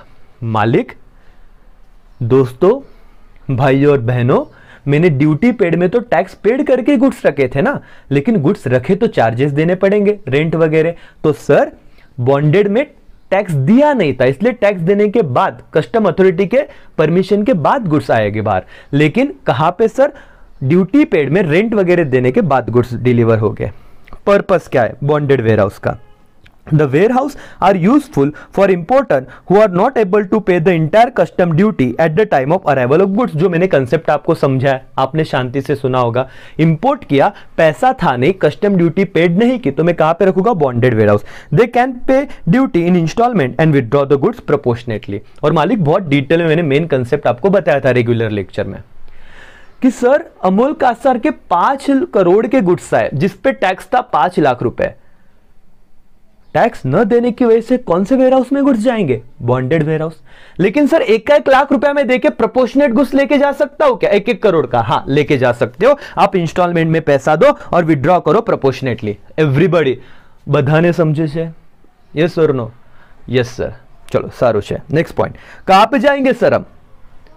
Next point क्या है आपला sir? Duty paid, if the importer is not able to transport the goods after the payment of duty. Payment तो कर दिया sir, duty भी दे दिया, लेकिन मैंने क्या नहीं किया सर? पैसे मतलब मैं ट्रांसपोर्ट नहीं कर पाया। He can store the goods in such a warehouse, this warehouse are more helpful to the businessman who are re export the goods. मतलब क्या सर? जिसने श्रीलंका से गुड्स मंगाया और वियतनाम को भेज देना है, तो मैंने श्रीलंका से गुड्स मंगाया, प्रोसेसिंग किया ड्यूटी पेड वेयर हाउस में और वियतनाम को भेज दिया, री एक्सपोर्ट कहते हैं उसको। ओके मालिक। सर और मैडम यहां पे गिन के कितने पॉइंट है? 4। अब बॉन्डेड और ड्यूटी पेड में अगर आ गया क्या सर? देखो टेक्स्ट बुक का सवाल है, अगर आपको एग्जाम में आ ही गया तो क्या वहां पे 4 में से 3 ही लिखने? मतलब 4 में से हमको 3 लिखने, हमको 1 छोड़ना रहता, हमको 1 आता है। मतलब आयरनी तो ये कि सर हमको 1 ही चाहता, 3 नहीं आते। अब फिर लग जाते ना एग्जाम प्रेशर। लेकिन अब अगर आप पूरा लेक्चर शांति से देख रहे हो, देखो मैं पूरे डिटेल में बता रहा हूं। मैराथन जैसा फास्ट जैसा मुझे बताना होता, फटाफट बताता, लेकिन सर सब बाउंसर जाता। क्यों? एक बार करो, जिसने किया है वो भी बंदे देखो, लेकिन फटाफट खत्म करो। ऐसे ही 1.5 की स्पीड पे आप देख रहे होगे। Meaning, supervision, delivery and purpose. 4 point है, बोलो। Meaning, supervision, delivery and purpose. Everybody, meaning, supervision, delivery and what? Purpose. Everyone. चलो मीनिंग में क्या था? Imported goods which are not due, जिस पे ड्यूटी पेड नहीं किए वो बॉन्डेड में, जिस पे ड्यूटी पेड किए वो ड्यूटी पेड में। सुपरविजन, कस्टम अथॉरिटी सुपरविजन करती है, यहां पे कोई जरूरत नहीं करके। डिलीवरी, एक बार आपने कस्टम अथॉरिटी से मतलब कस्टम अथॉरिटी को ड्यूटी पेड कर दिया, उसका कंसेंट लिया, फिर गुड डिलीवर हो गए। यहां पे रेंट दिया, उसके बाद गुड्स डिलीवर हो गए। Okay sir. पर्पस, पर्पस क्या है कि सर मैंने गुड्स मंगाए, मेरे पास पैसा नहीं था क्या ड्यूटी पेड करने का, तो सर उस वक्त मुझे कहां पे रखने पड़ेगी गुड्स? बॉन्डेड वेयर हाउस में। क्या मैं कुछ पैसे इंस्टॉलमेंट में देके प्रोपोर्शनेट निकाल सकता हूं क्या? हाँ सर। और वहां पे सर यहां पे तो क्या है कि मैंने गुड्स मंगाए, ड्यूटी भी दे दी, लेकिन मेरे को कुछ XYZ रीजन की वजह से गुड्स नहीं लेते जा रहे, तो ड्यूटी पेड में। और जनरली री एक्सपोर्ट करना होता है तो भी यहां पे। इतने फास्ट अगर पहली बार बता देता तो क्या होता? बाउंसर। लेकिन अभी आप कितने होशियार हो गए जिसने पूरा लेक्चर देखा, समझ रहा है कि नहीं? Yes sir. मालिक बहुत होशियार हो, बहुत आगे जाओगे, टेंशन मत लो सिर्फ। और जब तक मैं हूं तब तक तो लो ही मत, right? E business versus traditional business distinguish, एकदम फटाफट जाएंगे, इसमें ज्यादा टाइम नहीं लगाएंगे। Formation, e business is easy to form and traditional business is lengthy and complicated to form. Sir मैं ऑनलाइन लेक्चर दे रहा हूं, कितना इजी है, मेरे को 5,000 10,000 15,000 बच्चे देख रहे हैं घर पे बैठ के, सिंपल सी बात है, ई बिजनेस इजी। लेकिन वही अगर 5,000 बच्चे नासिक में आके लेक्चर करते तो सर पूरा का पूरा ऑडिटोरियम कम पड़ जाता, स्टेडियम लेके पढ़ाना पड़ता, समझ रहा है क्या? Yes sir. Setting up cost, it is very nominal cost. कौन सा ई बिजनेस का सेटिंग अप कॉस्ट नॉमिनल है, वेयरएज ट्रेडिशनल बिजनेस का सेटिंग अप कॉस्ट का ह्यूज कैपिटल लगता है। देखो सर, जहां पे रिक्वायरमेंट थी ना समझाने की, वहां पे मैंने जान लगा दी, जहां पे सच में जरूरत नहीं वहां पे फटाफट जाएंगे हम लोग। इंफॉर्मेशन, पहला point sir, e business easy to form, it is difficult to form. E business को सेटिंग अप कॉस्ट नॉमिनल है, यहां पे ह्यूज कैपिटल लगेगा। रिस्क इन्वॉल्व, हाई रिस्क है ई बिजनेस में, high risk is involve as there is no direct contact between buyer and seller. और मेरा कौन सा सर, कौन सा पॉइंट सर, मेरा ये वाला कौन सा, ट्रेडिशनल बिजनेस में लेस रिस्क है as there is a direct contact between buyer and seller. Okay, scope of business, e-business has vast scope over the entire world and traditional business has limited scope. yes sir, आज मैं यहाँ पे एक city में बेच के पूरे महाराष्ट्र में मेरे लेक्चर देखे जाए तो वाइड स्कोप है, और लेकिन लिमिटेड स्कोप हो जाता है जब ट्रेडिशनल बिजनेस है। Customer interaction, e business is the absence of face to face interaction. Sir logical point है हमारा फेस टू फेस। हाँ, अब मुझे ऐसे हो गया कि मुझे बहुत बच्चे जानते हैं, राइट? आप सब कहीं ना कहीं मुझे मिलोगे, आगे से बोलना अरे सर आपका लेक्चर क्या था ऑनलाइन, राइट? आप मुझे मेरे इंस्टाग्राम पे भी कनेक्ट हो सकते हो, उसका भी लिंक है। एटलीस्ट भाई समझो तो सही कि मुझे कौन देख रहा है, समझ में आ रहा है? लेकिन फेस टू फेस कुछ मुझे तो नहीं पता, आपको मैं पता हूं, लेकिन अगर कल मिल भी गए, मैं आपके सामने से क्या, मुझे क्या पता कौन से बच्चे ने लेक्चर देखा, लेकिन आप समझ लोगे अरे अमोल सर दिख रहे करके। लेकिन ये मतलब ये मेरी तरफ से तो मेरे को तो यार मजा नहीं आ रहा ना, आप यार पता नहीं कहां से हो क्या हो, मुझे तो अच्छा लगता है बच्चों के साथ इंटरेक्ट करने के लिए। कस्टमर इंटरेक्शन जो लैक है यहाँ पे, ये इसका लिमिटेशन है, वेयरएज ट्रेडिशनल में यही क्या है, बेनिफिट है। Physical interaction inspection, goods can not B inspected physically, बराबर है सर, लॉजिकल पॉइंट है। ई बिजनेस में थोड़ी ना कपड़े पहले देखते हो फिर खरीदते हो, लेकिन इमेज देख के खरीदते हो ना, मतलब उसको टच नहीं कर सकते। But in face to face goods is inspected physically before purchase. Resource focus, e-business resources are focused on the demand side, whereas traditional business resources are focused on supply side. Delivery of goods, e-business delivery goods takes time, बहुत ज्यादा वक्त लग जाएगा। आपके दोस्त का आज birthday, आपने ऑर्डर किया तो हो सकता है कल आए, परसों आए, कभी भी आए, लेकिन आप ट्रेडिशनल बिजनेस में जब चाहो खरीद के इंस्टेंट उसको दे सकते हो। Uses, it is use to save value of time and money and traditional business in the ancient times, ancient and still in the uses where digital network is not reachable. Sir India में Instagram WhatsApp बंद हो जाते हैं, अगर network नहीं रहा तो क्या आप ये लेक्चर तो भी देख पाओगे क्या? नहीं सर, एक लिमिटेशन है, लेकिन ट्रेडिशन में कोई लिमिटेशन नहीं आएगा। Scope, more business can be done easily through e-business and it is difficult to perform more business on traditional format. Sir हाँ, अभी देखो ना, उबर ईट, जोमेटो आ गया तो कितने सारे बिजनेस लॉकडाउन में भी चल रहे हैं, राइट? क्योंकि सर ऑनलाइन प्लेटफॉर्म है, ट्रेडिशनल में लॉकडाउन की वजह से बंद करने पड़ रहे हैं, तो ये कुछ लिमिटेशन है। 11 पॉइंट है मालिक, राइट? अब 11 में से आपको क्या सब पॉइंट लिखने हैं क्या? नहीं सर, 7 एक पॉइंट लिखे तो भी चलेगा। फटाफट इसका भी रिवीजन करा दूं क्या सर, क्या बता रहा हूं, लेकिन एकदम स्पीड में, 120 की स्पीड में sir everyone.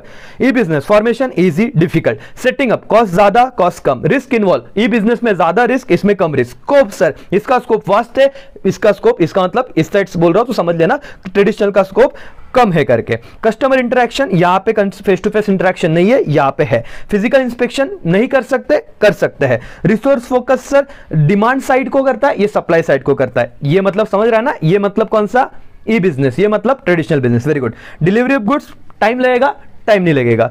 Uses, time and money, यहां पे ज्यादा sell value time and money का होता है, यहां पे नॉट रीचेबल, अगर रहा नेटवर्क तो लोगों को यहां पे इजीली उसको डिजिटल काम आएगा करके, क्योंकि बहुत एंशिएंट टाइम से। एक्सेसिबिलिटी, अराउंड द क्लॉक, कभी भी मांगो, लेकिन ये लिमिटेड टाइम पे शॉप ओपन रहेगा। एक्सेसिबिलिटी का पॉइंट रह गया था शायद, राइट? अराउंड द क्लॉक, ये 24/7 रहेगा ऑनलाइन, आप रात को 2 बजे मेरा लेक्चर देखो, क्या फर्क पड़ रहा है। लेकिन अगर फेस टू फेस होता तो 8 से 10 के बीच में आओ, बारिश हो गया आपने आपका lecture miss. Okay sir, scope, anyway scope भी पता है मालिक, खत्म किया। सर समझ रहा है क्या एवरीवन? देखो मैं तो लेक्चर रिकॉर्ड करूंगा, मेरे को 10-10 घंटे में पढ़ा सकता हूं, आपका कैपेसिटी है एक लेक्चर समझा, रिवाइज किया, लर्न करो, लिख लो, खत्म करो इसको। Okay, e business and e commerce फटाफट करेंगे सर, कुछ नहीं है, 6-7 ही पॉइंट है। एवरीवन, सबका कॉन्सेंट्रेशन चाहिए मुझे।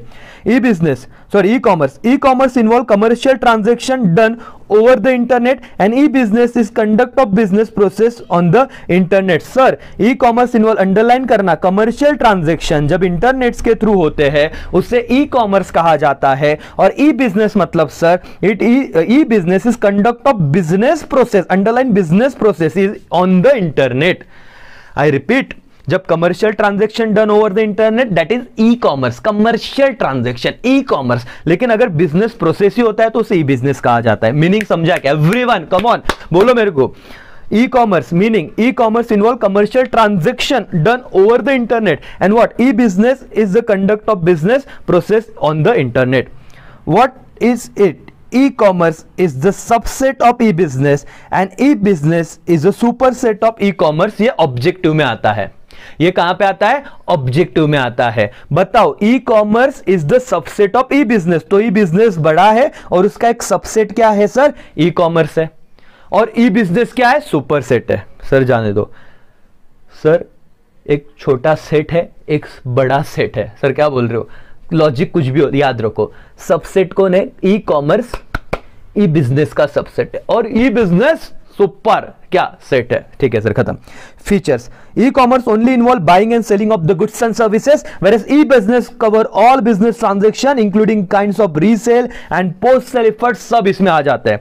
Concept, e commerce is narrow concept and क्या restricted to buying and selling, whereas मालिक ई business is a broader concept that involve market surveying, supply chain, logistic management and using data mining. Sir concept पे ध्यान दो। Concept क्या है sir? E commerce is a narrow concept, और मैं बोल सकता हूं e business is a broader concept. E commerce narrow concept, e business broader concept. Transaction, it come more appropriate to BCC, business to consumer. BC नहीं बोला, क्या बोला? B to C. And ये जो है कौन सा सर? कौन सा sir? E business, it is use in the context of B to B transaction. Sir B to C e commerce, B to B, B to B बोलो sir, e business ढोकलो बोलो। Which network is used? E-commerce involve the mandatory to use internet and e-business can involve the use of internet, intranet and extranet। Sir internet, intranet, extranet इतना सुन रहे, ये क्या फंडा है sir? Internet मतलब जो अभी आप यूज कर रहे हैं, इंट्रानेट मतलब जो विद इन द ऑर्गेनाइजेशन होता है। मतलब सर हमारे फर्म के लोग ही वो इंटरनल लोग ही यूज करेंगे, that is the intranet, intranet. और एक्स्ट्रानेट, जब हम इंट्रानेट का कुछ एक्सेस मेरे बायर, वेंडर, सप्लायर को दे दूंगा। आई रिपीट सर, ये बाकी दुनिया से अलग रहेगा, हमारे लोगों के लिए ये इंट्रानेट, लेकिन इसमें कुछ एक्सेस दे दिया मेरे वेंडर को, सप्लायर को, कुछ थर्ड पार्टी को, तो हम, लेकिन सबके लिए नहीं, लेकिन हम इतने लोगों के लिए रहेंगे, अंदर के प्लस बाहर के, दैट इज एक्स्ट्रानेट। खत्म, समझा तो ठीक, नहीं तो छोड़ दो। ई बिजनेस में सिर्फ इंटरनेट आए, सॉरी ई कॉमर्स में सिर्फ इंटरनेट आएगा, ई बिजनेस में इंटरनेट, इंट्रानेट, एक्स्ट्रानेट तीनों आएगा। मालिक 6 पॉइंट है, 4 लिखने पड़ेंगे अगर आए तो। क्या है सर? मीनिंग, मीनिंग में बोलो क्या था? इन्वॉल्व कमर्शियल ट्रांजैक्शन, यहां पे बिजनेस प्रोसेस था ई बिजनेस में। ई कॉमर्स क्या है? सबसेट है किसका? ई बिजनेस का। ई बिजनेस क्या है? सुपर सेट है किसका सर? ई कॉमर्स का। ओके, सुपर में बड़ा है। फीचर्स क्या है sir? Selling goods and services, यहाँ पे all kind of resale activity, या सारी चीजें सब इंक्लूड होगा। कंसेप्ट, नैरो कंसेप्ट क्या है? E commerce. ब्रॉडर क्या है? E business. Transaction B to सी का है, बी टू सी का है बोलो, ई कॉमर्स में, और बी टू बी का है ई बिजनेस में। Which network is use? Internet e commerce में, इंटरनेट, इंट्रानेट, एक्स्ट्रानेट कहां पे? ई बिजनेस में। मालिक इस लेक्चर का लास्ट पॉइंट क्या sir? BPO and KPO, business process outsourcing, knowledge process outsourcing. Lecture last तक देखना है सर। सर 12 मार्क्स लाने तो लाना है सर, समझ में आ रहा है क्या? हाँ sir. Meaning, BPO, business process outsourcing, refers to the outsourcing of non-primarily activity of the organization to external organization to minimize the cost and increase efficiency। Sir अपने वर्ड में लिखा तो भी चलेगा वाला पॉइंट। क्या सर? बीपीओ में क्या होता है? नॉन प्राइमरीली एक्टिविटी को, आपका जो नॉन कोर एक्टिविटी उसी को दूसरे मेन जो एक्सपर्ट है उनको आउटसोर्स कर दिया जाता है ताकि मिनिमम कॉस्ट लगे। और sir KPO is a kind of outsourcing where function related to knowledge and information are outsource to third party service provider. Sir knowledge से रिलेटेड जो भी इंफॉर्मेशन है, राइट, वो आउटसोर्स किया जाता है third party. Knowledge process outsourcing, simple सी बात है। Degree of complexity, sir BPO क्या है? लेस कॉम्प्लेक्स है, और केपीओ क्या है? ज्यादा। KPO is a complex process है, कॉम्प्लेक्सिटी ज्यादा है। Requirement, BPO require process expertise, KPO require knowledge expertise. I repeat, चलो एवरीवन, ये 2 पॉइंट तो होने ही चाहिए मालिक। सबका ध्यान दो, मोटिवेट रहो। 2 लोग आप हो सर, कुछ बच्चे अभी ढीले पड़ गए, लेक्चर पूरा देखना है, 4 मार्क्स, अरे 12 चाहिए कि नहीं, साल भर कुछ नहीं किया, अभी तो करो, ढोकलो। चलो ध्यान दो, इतना मेहनत ले रहे सर, क्या कर रहे हैं आप लोग। चलो, degree of complexity, BPO is a less complex and KPO is a what, high complex. Requirement, BPO require process knowledge expertise and KPO require knowledge expertise. Sir चलो फटाफट एवरीवन ध्यान दो। टैलेंट रिक्वायर सर, बीपीओ में क्या है, BPO require good communication skill, KPO require qualification professional qualified employ. Underline sir, talent required in employ sir, communication skill रहेगा कहां पे मालिक, कम्युनिकेशन स्किल रहेगा कहां पे सर, बीपीओ में। और प्रोफेशनल क्वालिफाइड एम्प्लॉय कहां पे रखेंगे, केपीओ में। Focus on, BPO focus on low level process, KPO focus on high level process. Everyone done क्या, एवरीबॉडी लर्न हुआ कि नहीं, बीपीओ केपीओ। इसमें कभी भी आपको दिक्कत आएंगी क्या नहीं आएंगी सर, आनी नहीं चाहिए, आनी नहीं चाहिए, ध्यान दो। चलो फटाफट देख लेते हैं। मीनिंग आउटसोर्सिंग क्या सर, नॉन कोर एक्टिविटी। यहां पे क्या, knowledge based sir. Complexity, BPO में कॉम्प्लेक्सिटी लेस, केपीओ में कॉम्प्लेक्सिटी ज्यादा। Requirement, BPO require process expertise, KPO require knowledge expertise. Sir employ की बात सर, इंप्लॉय को कम्युनिकेशन स्किल चाहिए बीपीओ में, यहाँ पे प्रोफेशनल क्वालिफाइड पर्सन चाहिए। Focus on, BPO low level पे फोकस करेगा, केपीओ हाई लेवल पे फोकस करेगा। इसके बाद क्या बताया, लर्न डन डस्टेड, खत्म सर मालिक, खत्म सर। 12 मार्क्स के बहुत करीब जा रहे, जेब में आ रहे, कॉन्फिडेंस बढ़ रहा, सब बढ़ेगा। Chapter number 6 no distinguish, chapter number 6 वो responsibility towards dash dash dash dash dash. Yes sir, chapter number 6 no distinguish. Yes sir, आगे जाते हैं सर। अभी ना यहाँ पे जो डिस्टिंग्विश है, स्टेट कमीशन, नेशनल कमीशन वगैरह, ये हम करेंगे पार्ट 2 में। पार्ट 1 आपका अच्छे से हुआ होगा दोस्तों। आपके लाइक्स, आपके कमेंट हमको मोटिवेट करते हैं, आप शेयर करोगे तो दूसरों को मोटिवेट करेंगे। तो दोस्तों हेल्प करते रहो सबकी, ठीक है, पढ़ते रहो, सब आसान है। हर महाराष्ट्र के बच्चे तक ये वीडियो जाना चाहिए, ये उम्मीद में रखता हूं, और आप वो कर दोगे करके, क्योंकि सबको बेनिफिट हो, यही पर्पज है, तो इतनी मेहनत ले रहे। बाकी आप तो खत्म कर दोगे, उतना पता है, भरोसा है आप पे, राइट। सेकंड पार्ट आएगा, और पहले 2 पार्ट कर लिए सर, लाइफ में 12 मार्क्स हमसे कोई नहीं छीन सकता, ठीक है। चलो मिलते हैं नेक्स्ट लेक्चर में दोस्तों, तब तक के लिए बाय बाय, टेक केयर, जय हिंद, जय भारत।